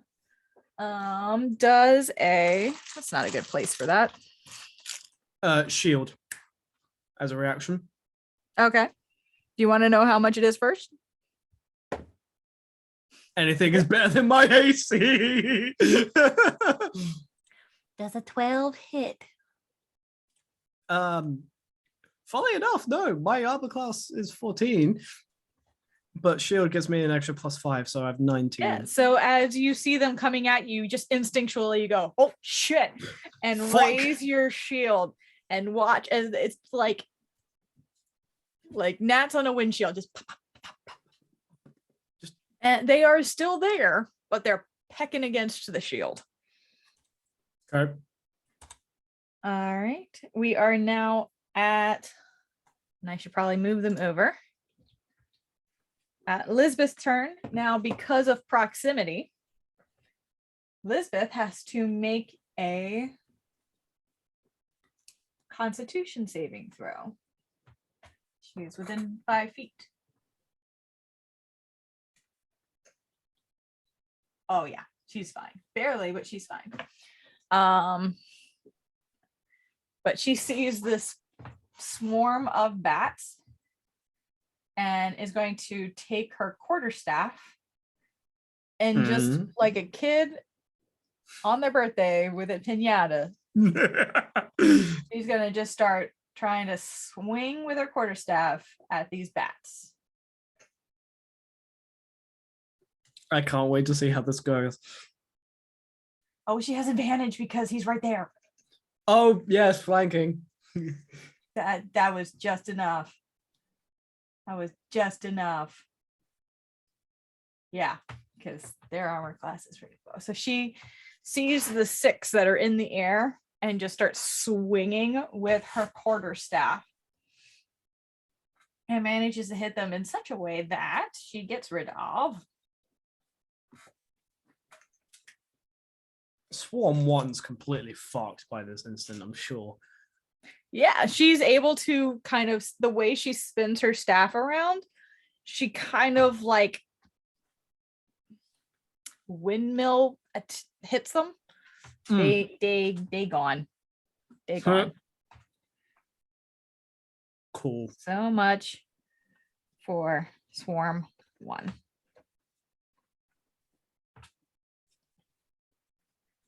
All right. And it is now Swarm 3's turn. All 6 of them. are going to start heading over to 15, 20, 25. It starts swarming Simon again because that was the closest. All right, with a +4. You might want to delete the first swarm though. You are correct. I should do that.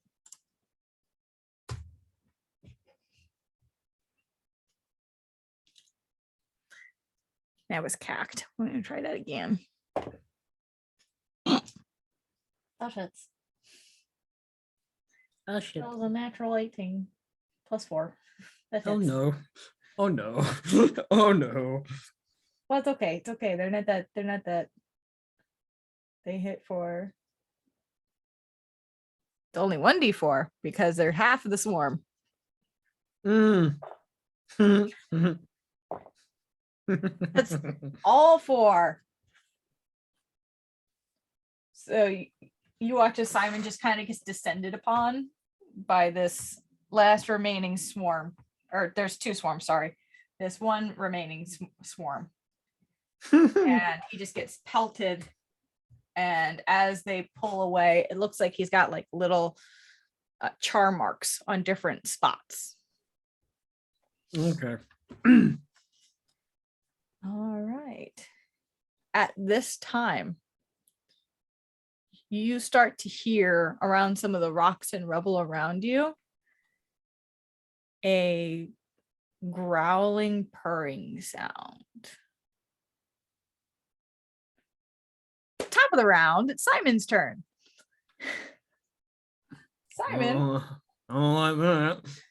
Simon is going to, now that he's got these creatures in range, is going to use his quarterstaff and use both of his attacks to try and hit him. It was such a shitty roll. D&D Beyond, thank you. That one's better. He hits him one time. The first time he goes to hit him, and it's like when a flock of birds like opens up and recloses in its space. Mm-hmm. And the second time he actually manages to hit Okay. for 10. Yeah. The second time you can see he is a little pissed off, and he's able to flick up part of the ground with it and hit them with the bits of rock and rubble and just obliterates the rest of that swarm. That swarm is also kaput. Cool. And he comes to help you with the swarm and reaches it along the other side. So you now would have flanking should we get to you, which would actually be next. You are up.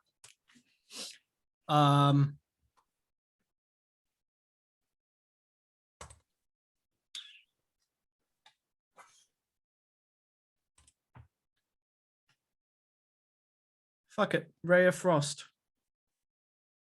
Actually, All right. I will take steps that way. Okay. Because because I don't want disadvantage on casting a spell at melee range. And you would have hit Simon. Yes. So in that case, it's a natural one for the opportunity attack because of course it is. This you are normally my good dice. You're going in jail. Clink in jail. Bastard.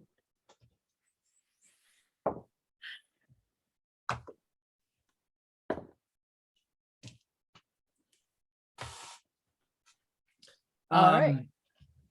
So in that case, yeah, Ray of Frost, kind of like angle it so where it hits them and not Simon. Okay. Right. So do I? Yeah. Is that an attack roll or is it a saving throw? It's an attack roll. Okay. 19. That hits. Where are you? That is 2d8, and that is Is it just 2d8? Yeah. That is 12 points of cold damage. 12 points. Yep. You unleash the ray of frost and watch. You guys need to cool off.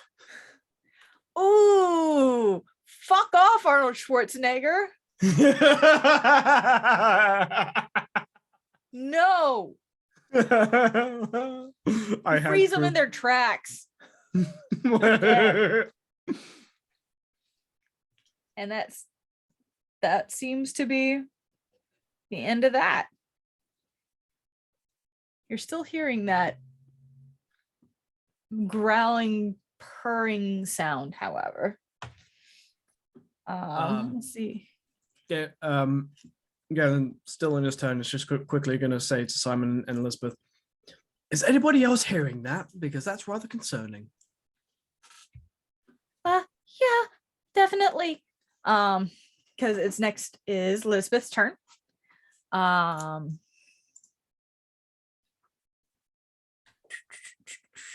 Is that the end of your turn? Yep. All right, that is also the end. Elizabeth just kind of moves in closer to where Simon is. And is standing on guard. She's going to use her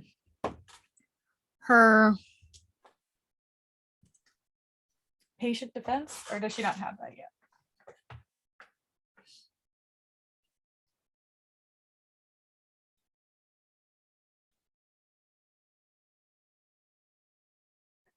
Yeah, well, she's just basically, she's going to put her guard up. She doesn't need to use patient defense because she's not taking any actions.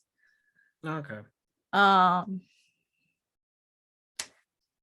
And with that, you watch as from behind some rocks off to the side. Oh, what the fuck is this? Well, I haven't even shown you anything yet.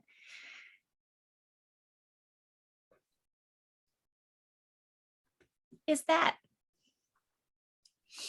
comes this scalding, nasty looking. It almost looks like a mountain lion had caught fire. And it comes around the corner and then snarls and looks like it wasn't paying any attention to you, but as it looks forward, it sees all of you and its back arches. And it's currently just kind of, and it gets into a very aggressive stance. It is first going to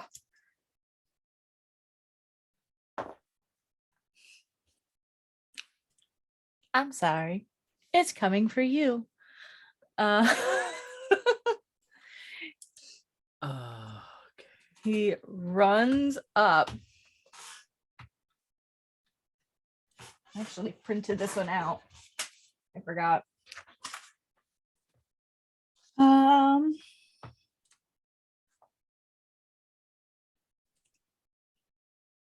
Yes. So he is going to make a claw.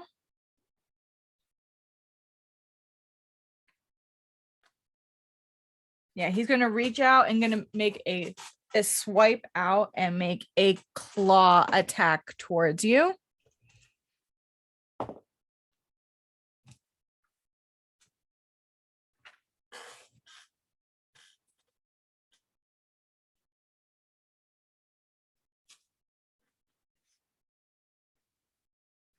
Does a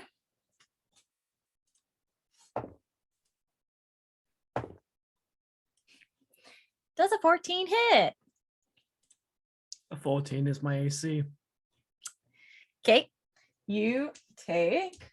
This is gonna hurt, I can tell. That's not that bad. Yeah.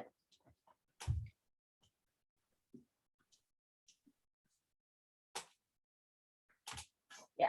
So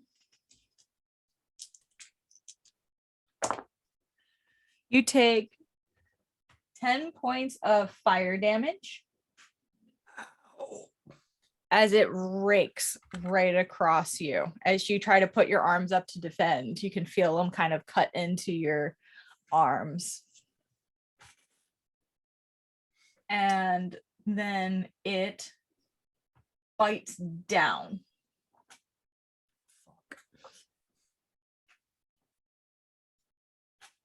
The problem with using homebrew dice is not everyone does this very well.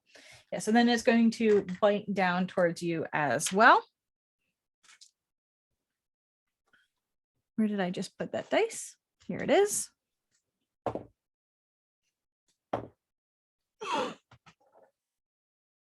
No, I'm sorry. you did not. I'm sorry.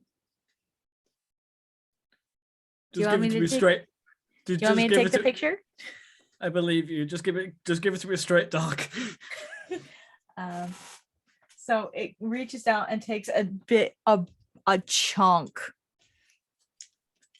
as it bites down for not terrible, kind of terrible 17 points of fire damage as it bites down against you, and you can feel that hot breath in the back of its throat, and it kind of like you kind of push off and rip its teeth against your skin as you pull away.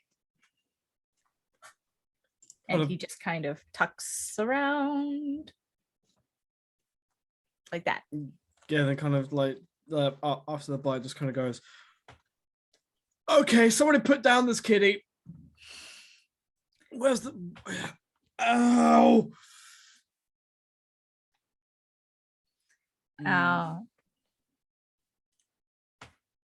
So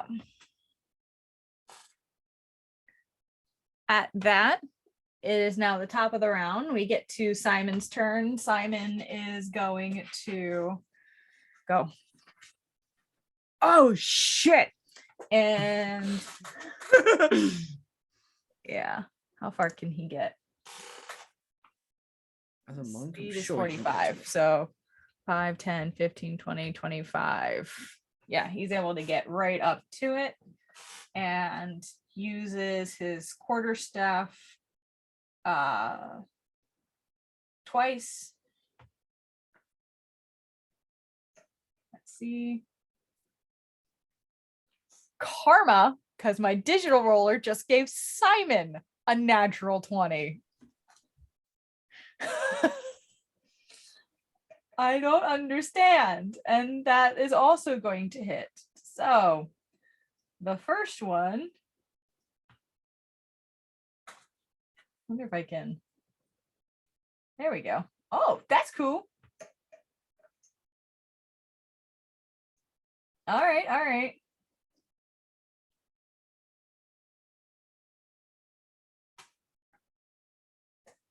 That's cool.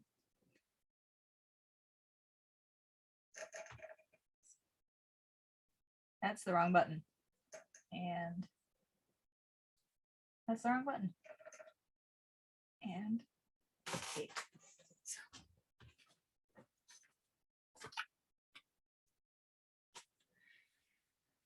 He whips out at it with 8 points of fire damage. And then uses his key to cast patient defense. fire damage. Sorry, no, his is bludgeoning. Okay, I was like, wait, what? I'm sorry, I was trying to count. 8 and 7 is 15. So 15.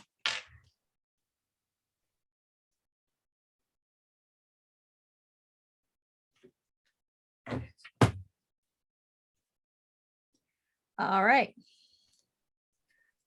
Galen, it is your turn. You watched as Simon has come around and is on the other side. It's coming at the side of this thing and has just thoroughly whacked right underneath where the arm meets its chest, and then with his staff and then dove it in for his critical hit to really pound at its chest, and you can hear some of the ribs shatter underneath.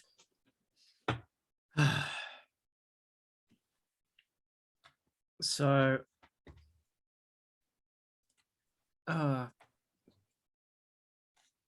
reaction, casting shield again. Okay.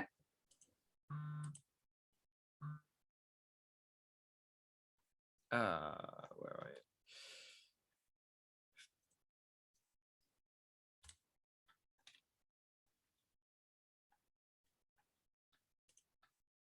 And then fucking taking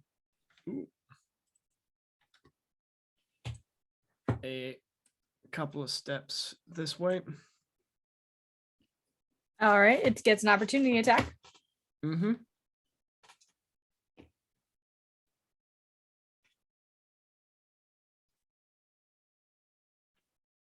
Too many tabs, too many tabs.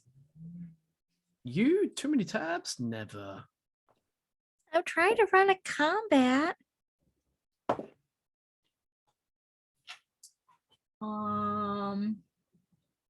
18. Ha! Miss with the shield. All right. It just scrapes as it lashes out. It just scrapes against the shield. Taking a small diamond worth 50 gold and kind of crushing it in his hands and casting chromatic orb. And at 4th level, because fuck this shit, for 6d8 cold damage. Okay. I need more dice. Where are the rest of my dice? God damn it.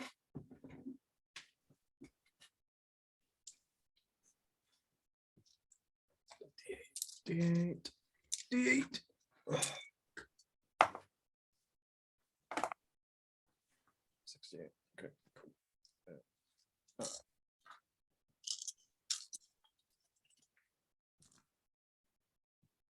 Oh.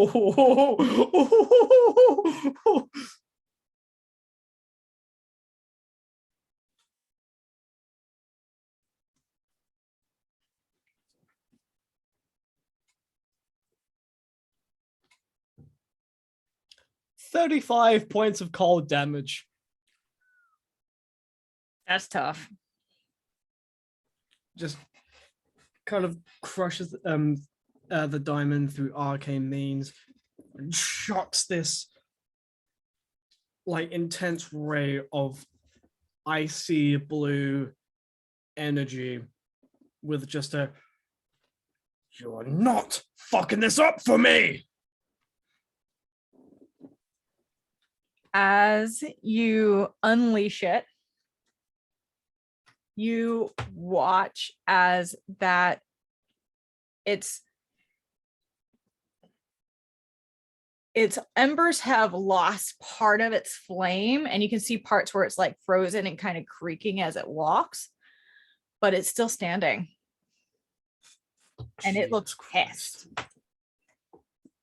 And it jumps, it kind of not shrieks out because it's a cat, hisses out and jumps up and goes sideways and then lands past Simon. 5, 10, 15, 20, 25. And lands about there. Attack of opportunity. As it's used its legendary action, one of its legendary actions, to pounce to the side.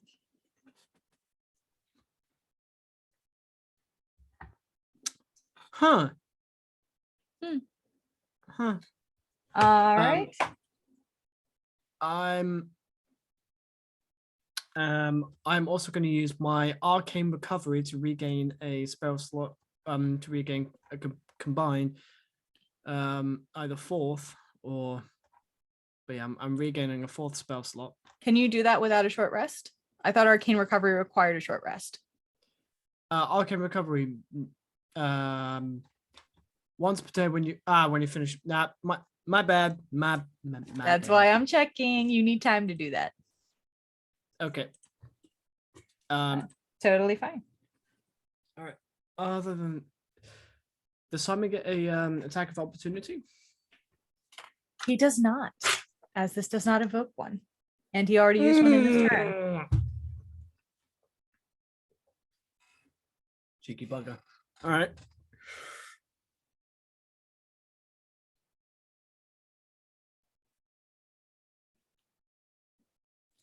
All right. It is now. Is that the end of your, because that was your turn, or was that the cat's turn? I can't remember. That was your turn. That was, yeah, and you use a legendary action. Action, that was it. All right. I'm rewriting my initiative because it got all weird with all of the ember bats going. Not surprised.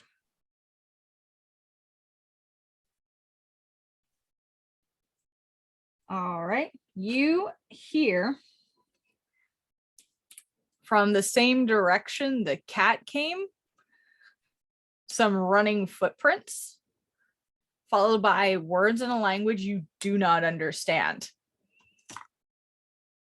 And around the corner,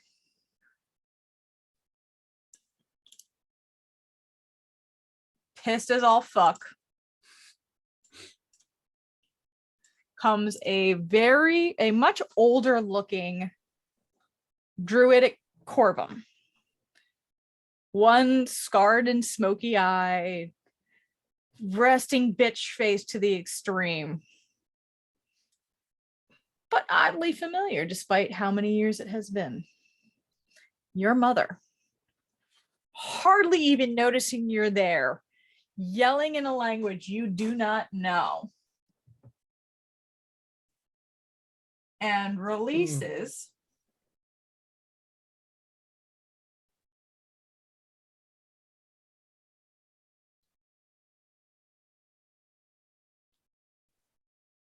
where was it? Where did it go?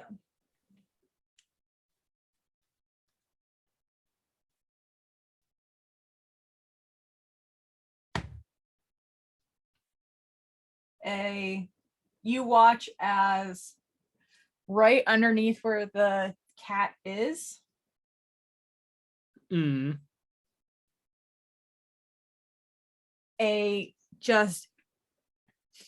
it's like the ground underneath the cat has burst and a bunch of vines start ripping around it and trying to grab at the feet of the fire cat as she casts Entangle. And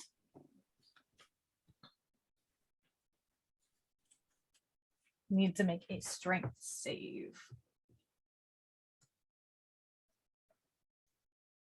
And fails, because that was a really bad roll. Oh, shit. So you watch as she comes running around the corner, reaches out, and all these vines start ripping around the bottoms of the legs of this rather large cat, and kind of hold. And you see it gnashing and clawing at the vines that just keep wrapping and ripping back around it. All right. Okay. Before she eventually looks around, sees all of you, and then sees you.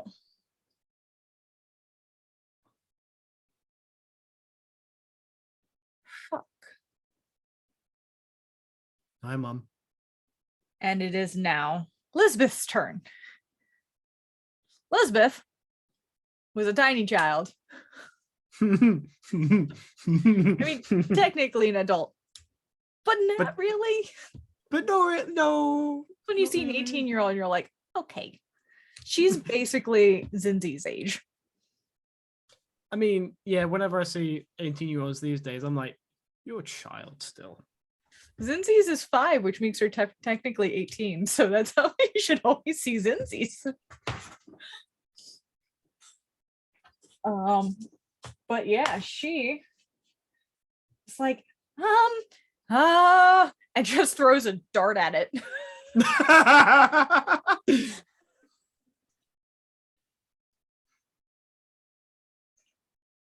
And it just flies past the head of this writhing creature. And she's like, shit. And tucks back next to you.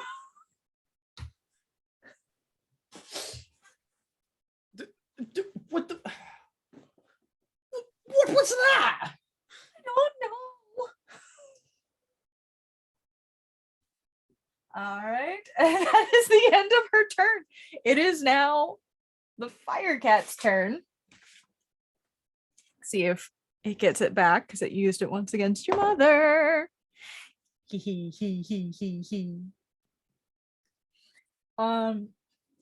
The cat, you hear this gurgling sound in the back of its throat, and it opens its mouth.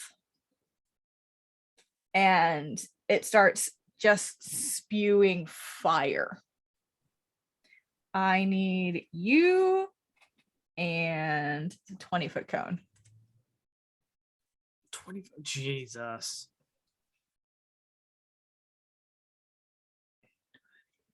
Yeah, it really would be both you and Elizabeth, but your mother is luckily just out of range. All right. Yeah, to make this could be really bad for the child. Dexterity saving throw. This could be really bad for me as well. 17. 17 is a success. It's not that powerful of a creature. Trust me. It's just a pain in the ass. Yep. And Elizabeth also succeeds. So you both take half damage. Okay.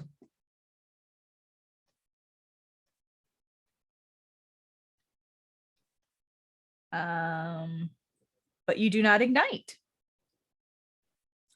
Yeah. Okay. Yeah, I'm happy about not igniting. You should be. Because until someone puts out the fire, it stays there. Especially because I've only got 21 hit points left. Oh, this is not going to end well. I'm sorry.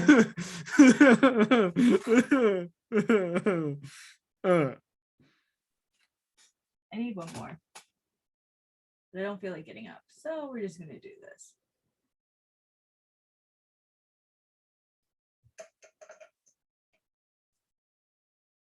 You take 10 points of fire damage because that is halved. Mm-hmm. So that's already halved. And you are able to move out of the way enough that you are not on fire. As this, it's like, is it napalm, where it's just like a stream of gaslit fire out of the mouth of this cat. And then, oh, this could have been so bad. Let me put it this way: if I had failed, I would have been with 1 hit point, and then on fire. Yeah, Elizabeth is next to you, barely standing. Oh no. And he's going to use the rest of his action, because that's just the fire blast that gets recharged, to try and break the entangle. That's cocked. Come on. There we go.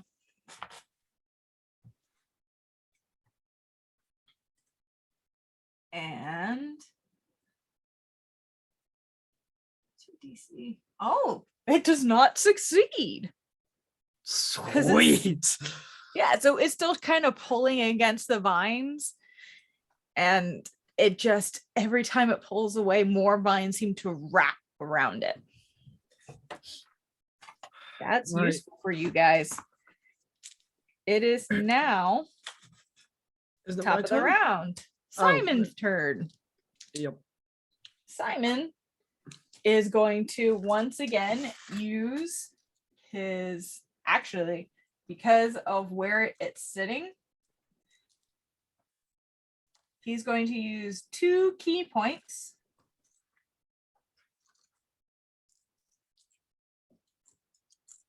to cast Thunder Wave.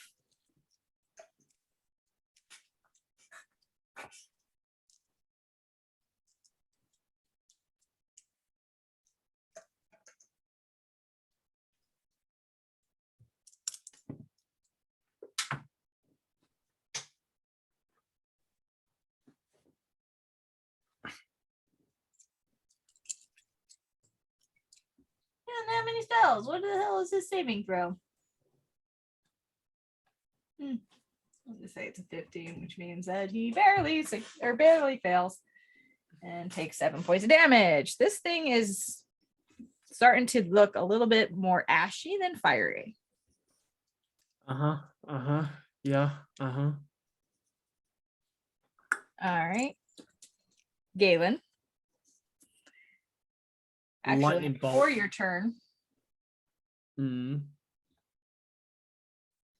he is going to use his legendary action to give out this tremendous loud roar and regain some hit points. You watch as he roars, some of his flames start to pop back into place. Some of those charred sparks start to reignite. Okay. Okay.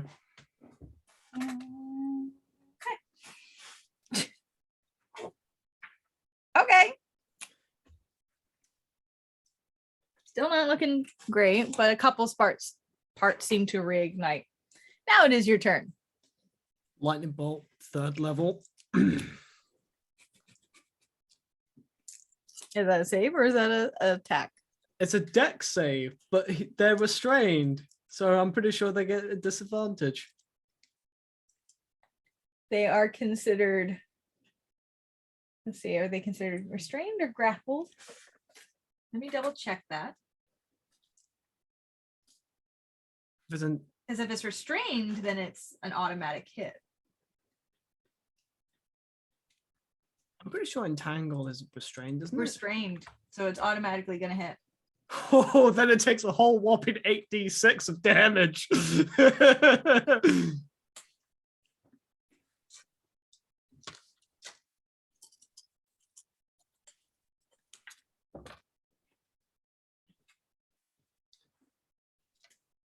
Yeah, come over here, my pretties.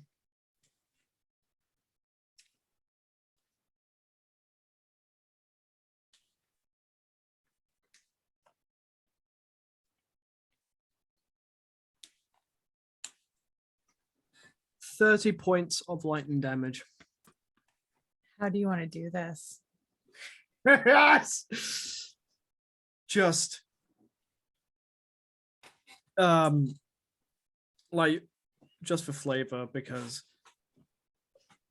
Galen's hurt, he's pissed, Mother's right there, and in a arcane rage he starts to levitate, and his cloak and robes begin to flow as well as he brings both hands for combined effort and unleashes this absolute torrent of electrical energy straight for the head and kind of burns a hole straight through the skull.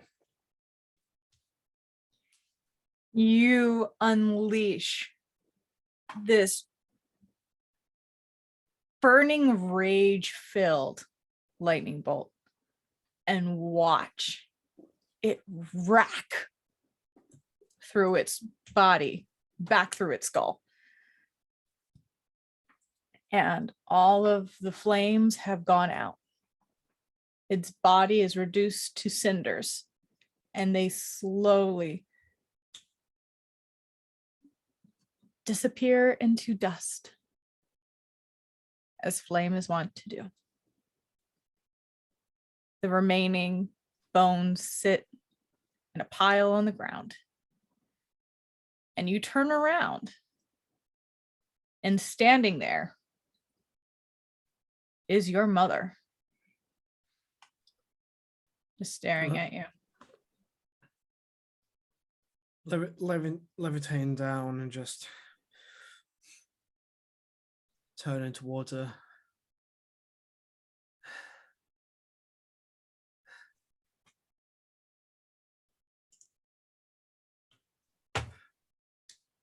Well, that thing was a pain in the ass.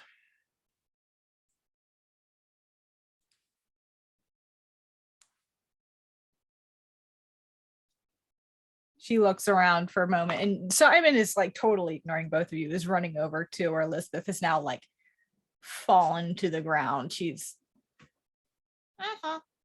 No, no.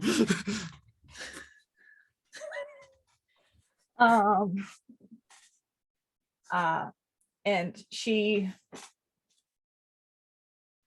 looks over, sees what's happening, and kind of does one of these with her talons. And when she does, a small ethereal looking sprig like creature appears in her hands as she casts Healing Spirit. And she sends it over in between where you and Elizabeth are.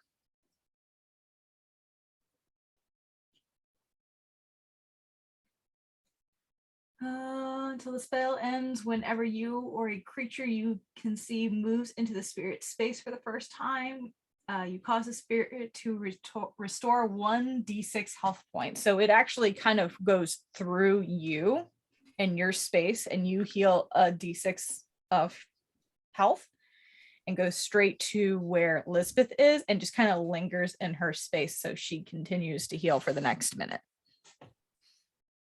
So I get 5 hit points back.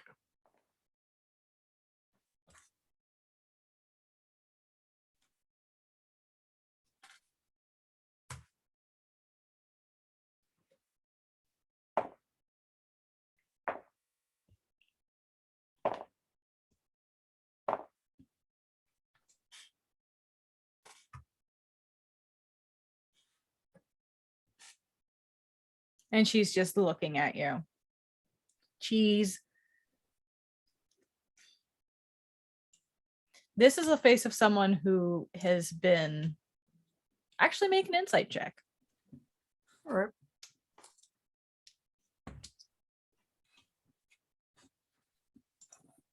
I get advantage on that. It would help if you think.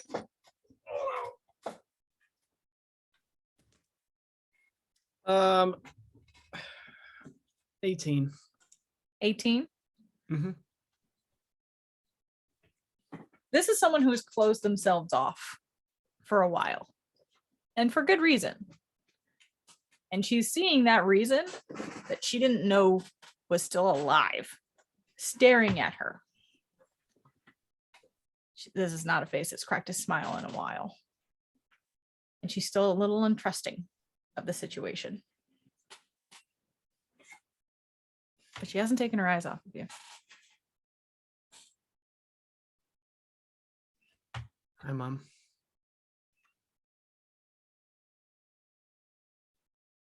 Is this some weird trick? I'm pretty sure if you found out if it was a trick, the person playing this, the cruel person playing this trick would no longer be alive.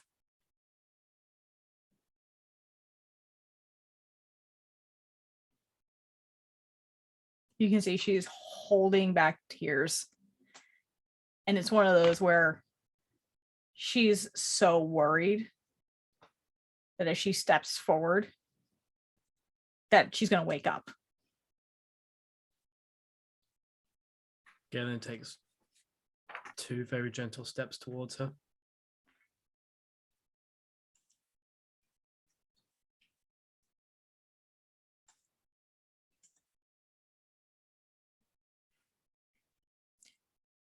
I thought my son was dead. Close. The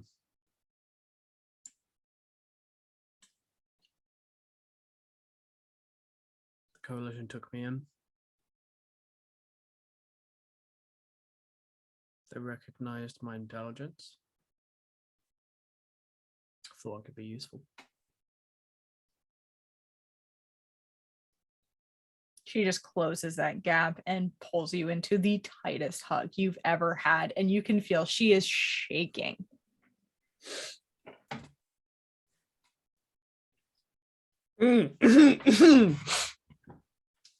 Like there was a moment of just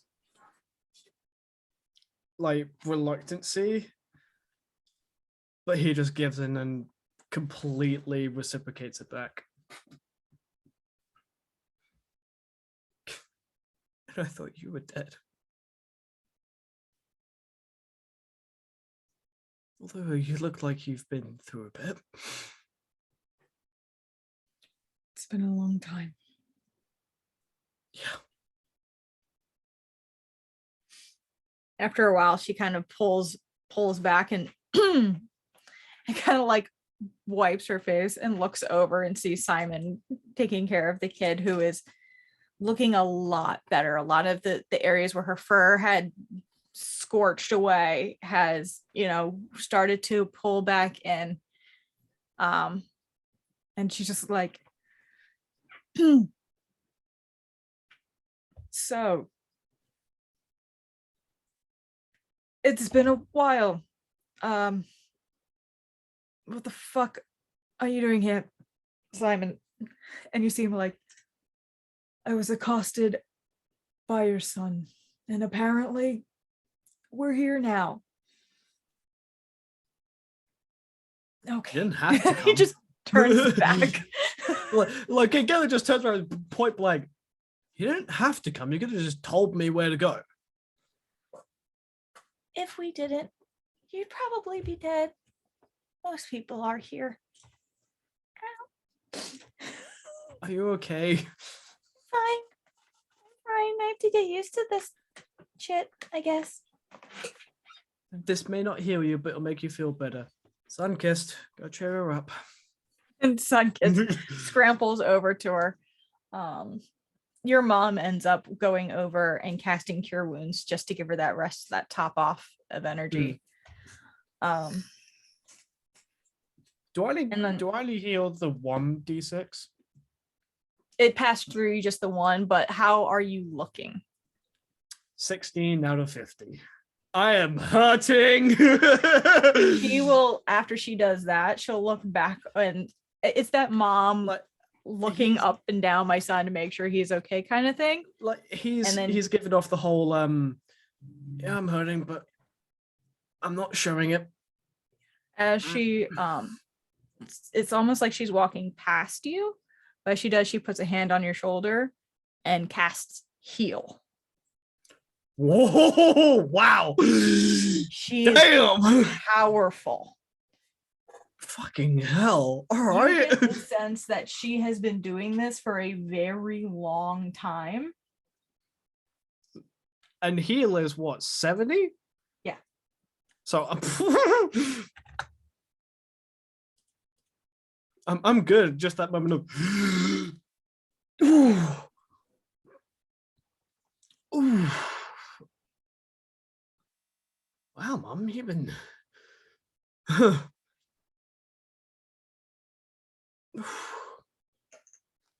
you've clearly been doing this a while, because that's not a Longer than that, fucker. She points over her shoulder to Simon, who's like, hey, come on. And where the body of the fire cat was, she kind of puts her hand down and then digs it into the ground. And you watch as, oh, excuse me. It's almost like, where is it?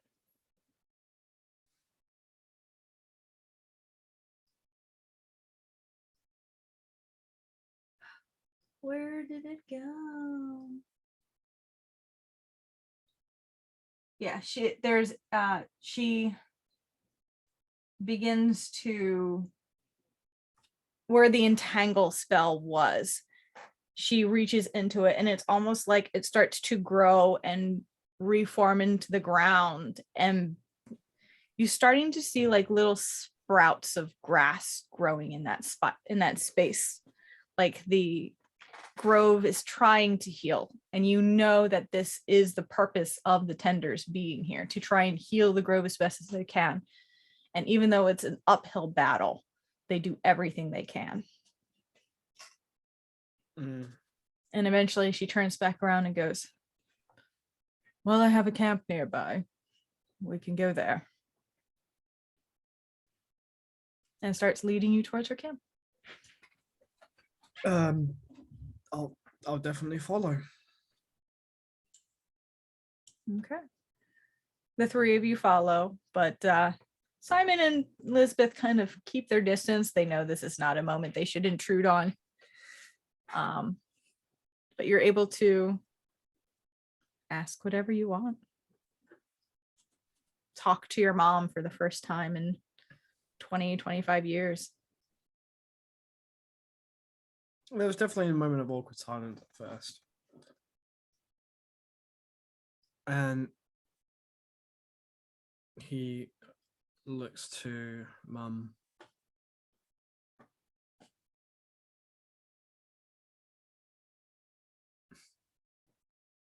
I've missed you. And are you?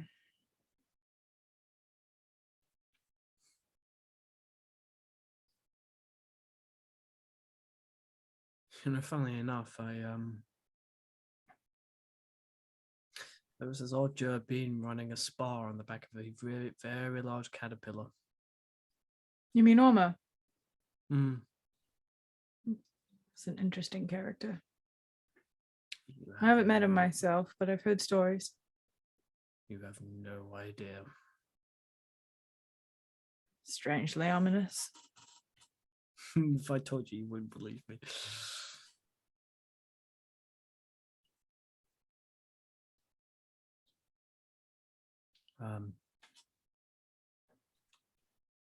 He pulls out the medallion. Give me this and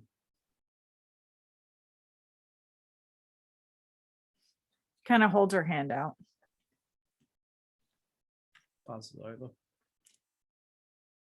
Why the hell would he have this? It's not who I gave it to. Gave it to Dad, didn't you?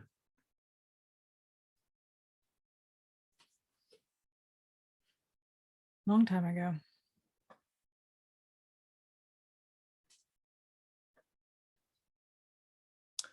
You mentioned Dad was traveling east. Not surprising. You were closest, so thought I'll come find you first. I'm touched, I suppose.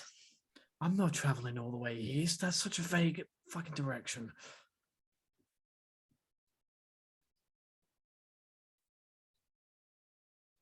Yes, well, we didn't exactly part on the best of terms, so. What happened?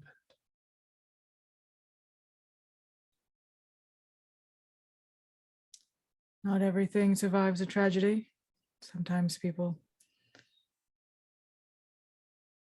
take their anger out on each other, blame each other. One thing leads to another. It happens.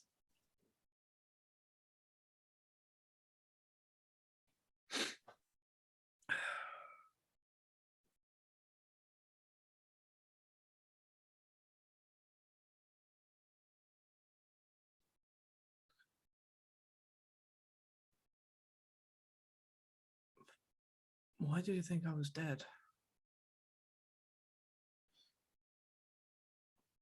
What else? We heard nothing. No demands for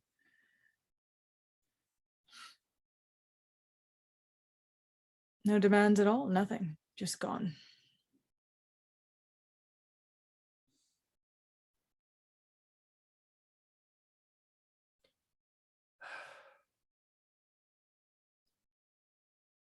I am. And Galen's kind of like holding back tears. Did you ever think to look for me? We did. We tried. All we ever learned is that the coalition was involved. And at the time, if you did not hear any form of ransom, then there wasn't hope. Times have changed, apparently. Yeah, I kind of helped disband it. Really? What else have you been up to?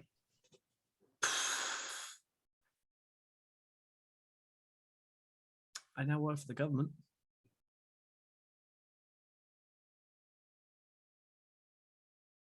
Interesting.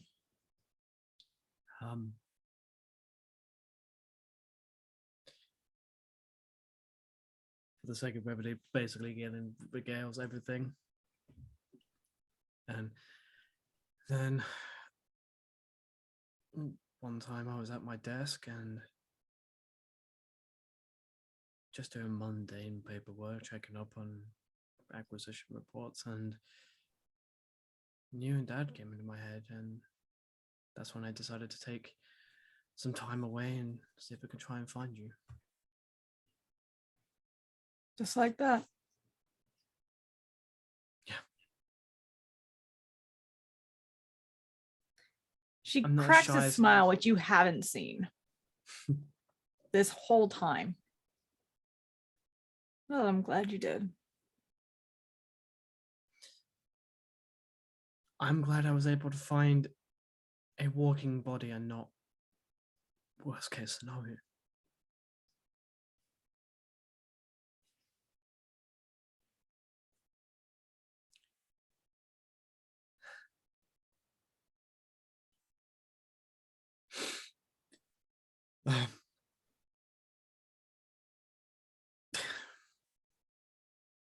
You love my friends though.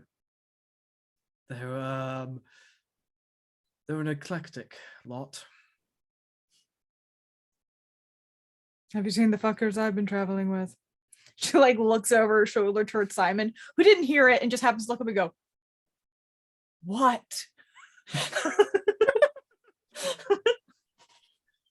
Yes, he's a treat. Has he always been that grumpy, or is he just old? No, he doesn't like me. Why? There's a story there. I'm not good with people anymore. Did you punch him? No, Set him on fire? no. Did you tell him to fuck off in a less polite way?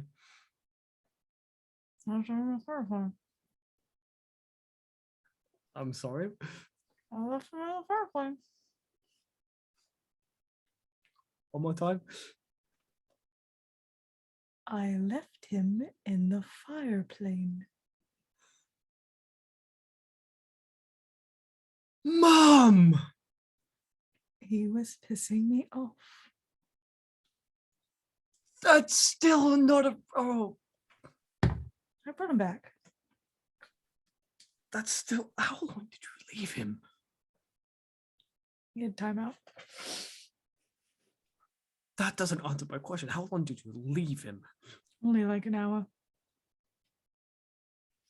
And that's how long in the fire plane? It's like an hour. I know it's been 25 years, but please don't lie to me. Actually, can I make an intelligence check to see how long an hour will be in the fire plane? Sure. Just to see if it's something I've read upon. Cacked. I'll say it's more like to read her. Well, it's a 18 intelligence check. It's not so much that like she left him in Everden's hour. He was in the fire plane for fire plane hour. She just gave him a timeout. For fire plane hour, how long the fuck is that on the prime material? So like he was stuck in the fire plane for an hour. And then eventually she just opened the door and he's like, I've been there for a fucking hour. And just like, oh really? Is that how long it's been? Don't talk shit anymore. Like that's the kind of thing. Right, yeah. Yeah. I've been falling for 30 minutes. Yeah, that. Galen kind of looks back and just looks at Simon. I'm so sorry. What are you telling him? What? Why? All I have to say, that must have been a really horrific hour. Oh, fuck you. He goes, and you see the kids like, what did I miss? We'll tell you when you're older. Okay.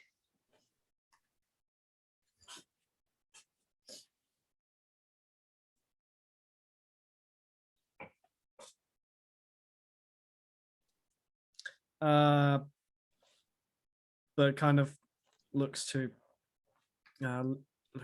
Marielle.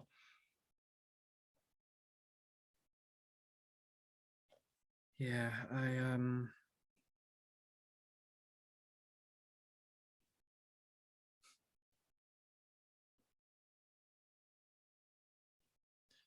as you can see, I'm not the timid little thing I once was. I always thought you'd grow out of that. It only took me 35 years.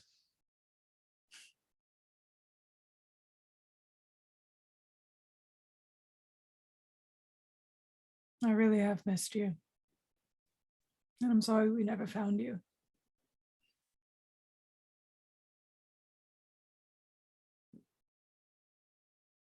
It's thanks to you and Dad that I survived.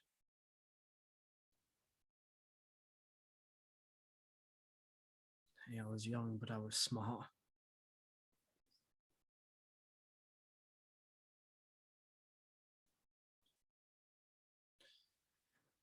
I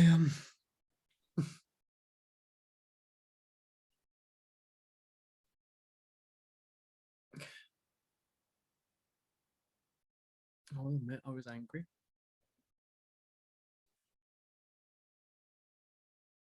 I was angry for a lot of years, thinking that you just either didn't care, didn't try.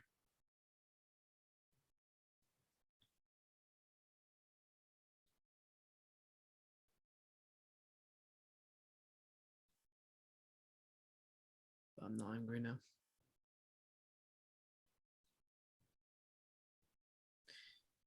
The only thing that I'm angry about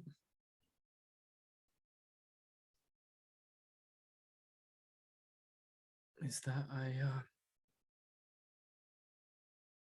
you can't leave here for very long. I took up my oath.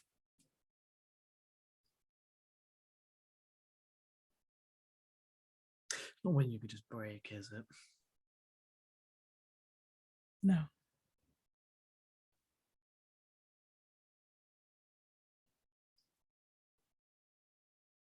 But I'm here. I know. I just can't. But apparently, you hermited yourself for quite a bit. Such a strong word. And yet, I'm not hearing any denial.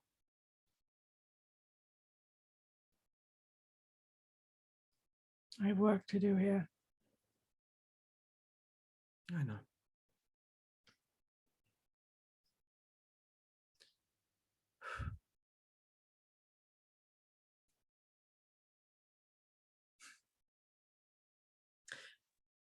Yeah,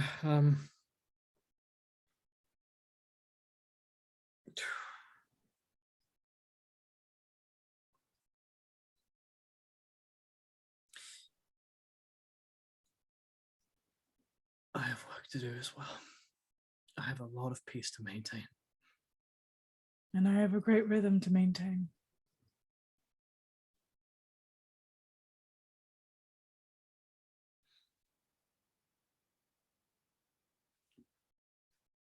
At this point, he's done holding tears, but he's not like bawling his eyes out, but he's definitely crying.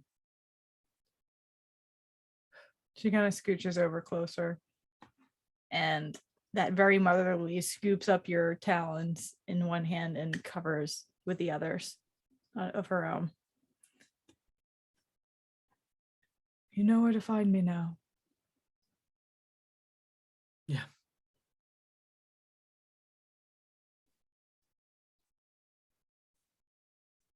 And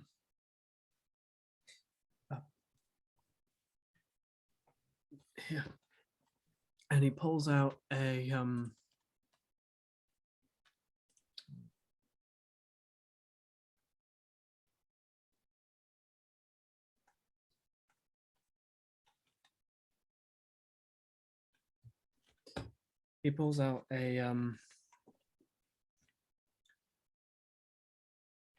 the amulet of his station.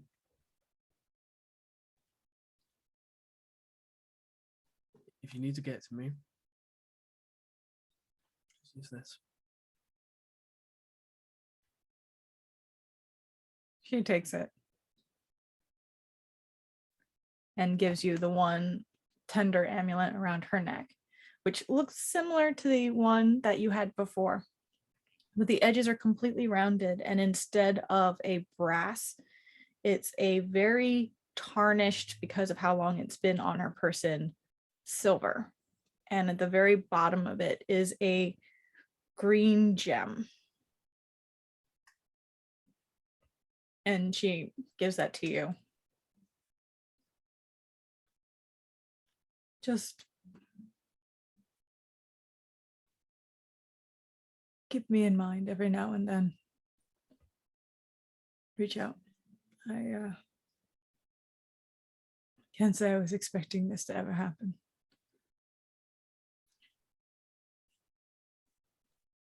By nook or by crook, I was going to find you.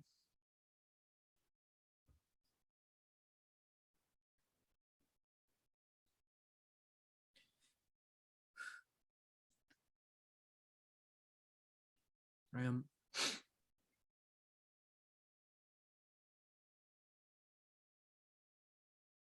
I love you, Mum. I love you too.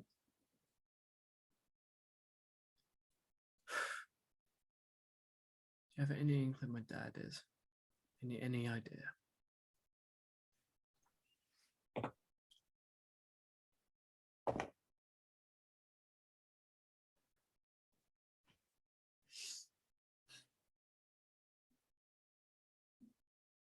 Do you remember when you were a kid? You used to stare at that old globe he had for hours, the two of you. Yeah.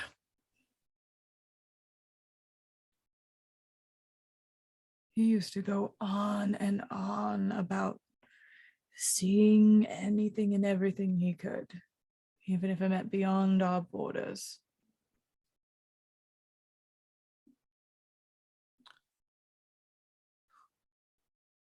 He is going east.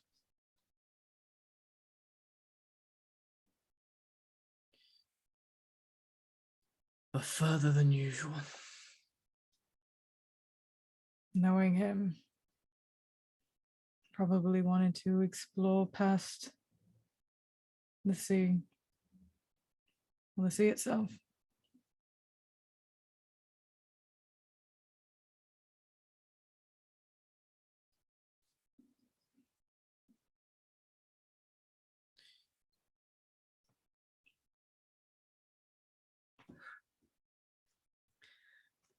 Now I have a dilemma.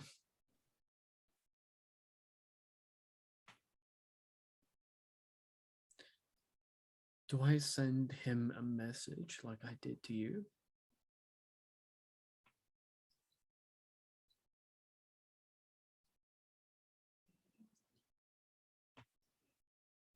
Or do I leave him be?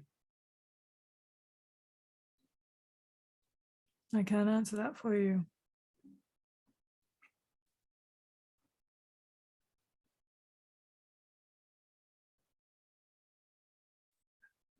I can only hope that he adjusted.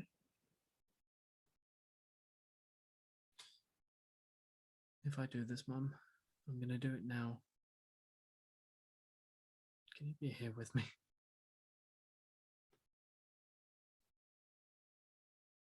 Don't tell him I'm here. No.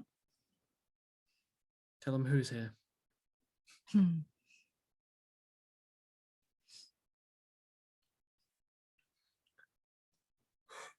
And Galen's eyes kind of go glazed over white with a little bit of crackling and light blue energy. And he will cast Sending to his dad, Gamir.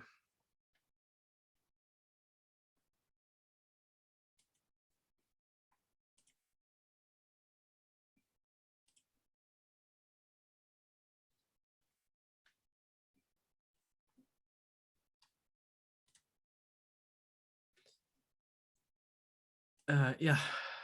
Okay. What do you send?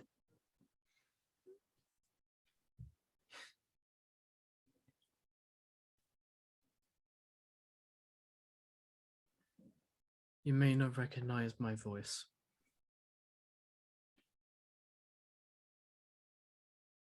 But your son is alive and well.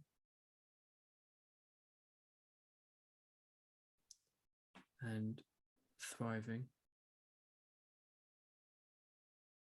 And he misses you.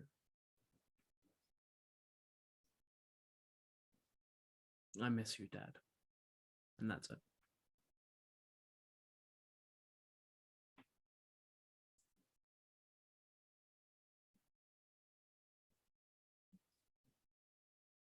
There is that pregnant pause again with this one.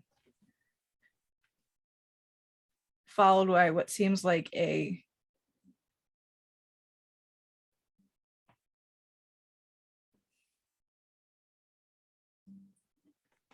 that surprised relieved gasp that you sometimes hear. Mm. Oh. Not what I was expecting to hear today.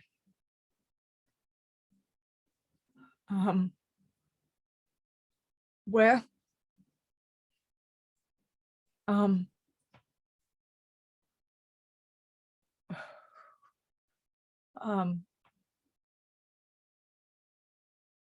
Shit. And it just cuts off. The fuck do I say? Shit, fuck.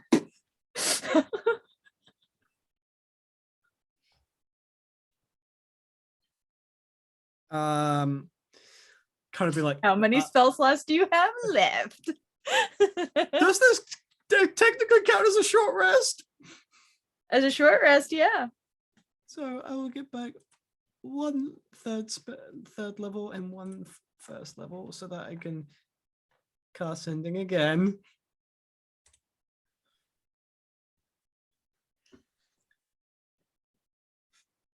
If you need to find me in the older heart. Ask for advisor Galen. And whatever you're doing, please don't tell me that you're shit. 25 words.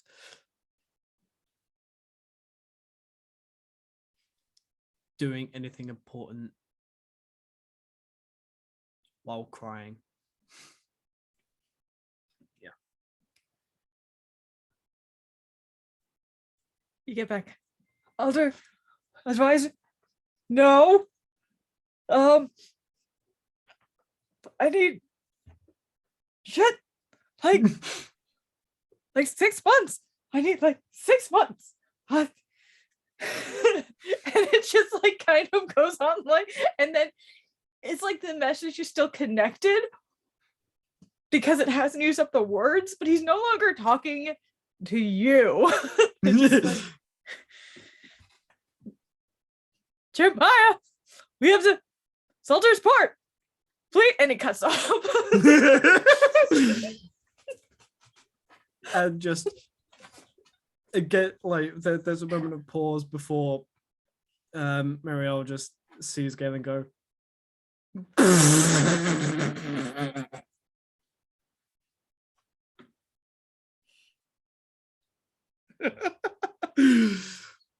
Such an idiot. What did he do? He's such an idiot. What did he do?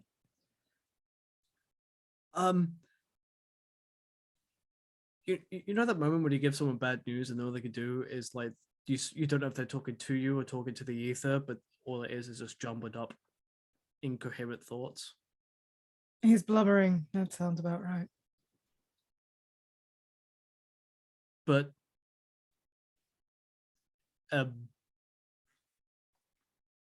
apparently he's going to be in the older half for 6 months. In 6 months.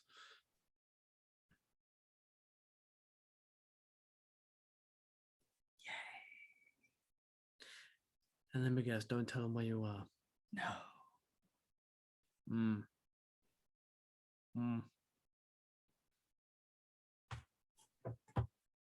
You sure you two can't talk things over? You know, it's been 20 odd years, maybe. It's been 25 years since you disappeared and 23 since we said no more.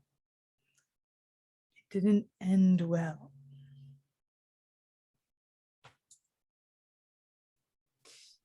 Yeah, usually stubborn things about things that don't go well. That part I do remember. Sometimes I remember things about you two that it's just whether it's me projecting and what you be like or it was actually you that I just remember very subconsciously. You were young. I'm surprised you remember any of it.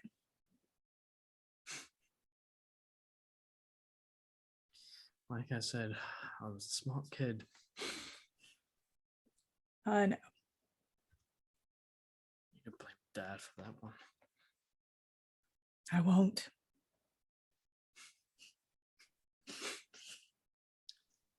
You know, sometimes I don't know who to blame more for my survival, you or him.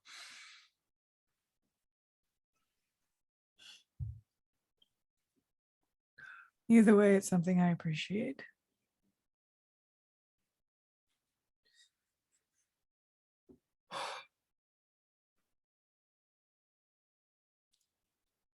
If at any point you can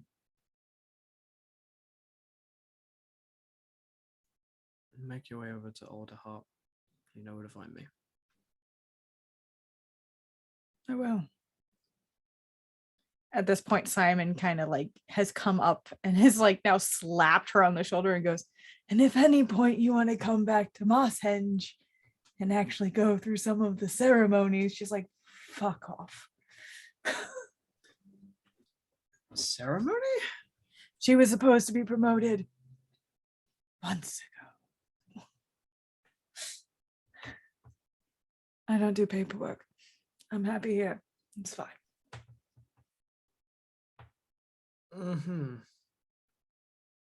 You should see my desk. I think you'd actually cry. I don't Yeah. need.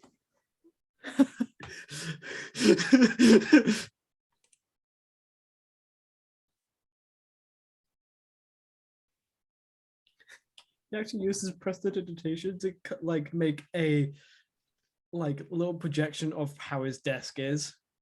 Just a, in fact,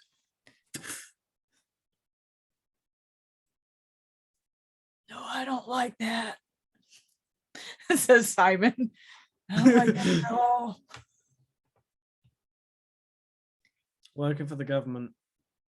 You see that tall stack right there? Yeah. Anytime that's added, I swear I hear the desk creak. You need a better job. No, I don't. Okay. It's either do this job or, you know, all of the funding probably goes under embezzlement and requisition, acquisition, and support aid does not get done correctly. Mm-hmm. You want me to find another job now? I don't want your job. I'm not asking you to take my job.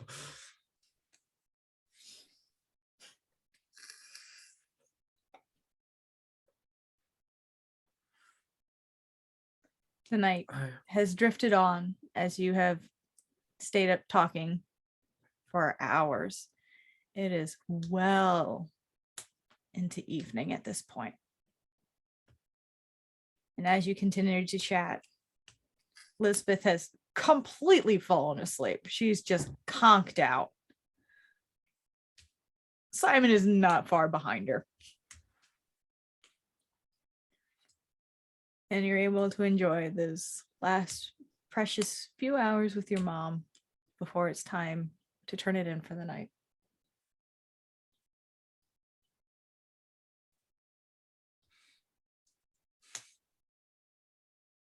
And when you wake up the next morning, she's already off working on her duties. But she's left you that amulet of hers and a note that just says, you know where to find me. And make sure you do. Can I ever see her walking off as I wake up? Or is she just gone? Make a perception check. 18. Very distant, as most of this area is flat. But it seems that she left hours ago.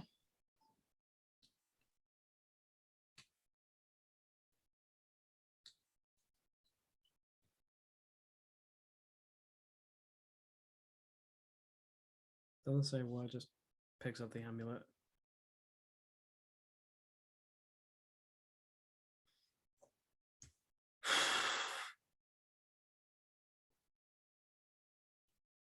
Anyone know a quick way to the older heart? Quick is a loose term, but we can get you there. I'd appreciate that. All you need to do is just get me to the edge of the scorch grove, and then I'm happy to go on my own from there. No worries. He starts nudging Lisbeth awake with his foot, and she's what? More bats! Ah! I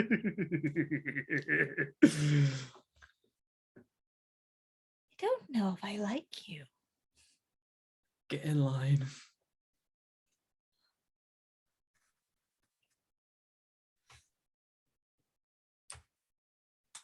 It's the morning. Yes. Cool. You're able to enjoy a nice hearty breakfast. You spend the next couple of days with your two traveling companions leaving the Scorched Grove, passing through the long burnt through town that you would recognize from stories as Creekside, the town that Benna grew up in that burned. And just past that to the Upper West Stream that leads to Beaufort, that leads to Alder Ferry, that leads to the Alder Heart. Your route home. Knowing that you found your mom. You might find your dad soon. Ready to go back into the necessary duties. And that is where we will end this session. Thank you for anyone who decides to watch this when we put it up on YouTube. I'm going to put all of the different videos up at once. I hope you had a great time. I hope you had a great time, Mitch. Oh, that was a lot. Just remember, this was your idea. Oh, I'm aware. And He's just like, I want to find my parents. And I went, okay. All right. Hey, I fully accept the trauma that I induced myself into. You can't yell at me anymore. Yeah, it's not like I cried. It's not like I tried to stop myself from crying a couple of times. But we will see you all next time, and hopefully this middling hiatus will be through in a decent amount of time. In the meantime, we hope you have a wonderful time. Enjoy the break, and we will see you on one of our many other shows that we do on Twitch. MNChief _ turn to page 394 here on Aki Obsession. Check us all out. We'll see you later. Bye.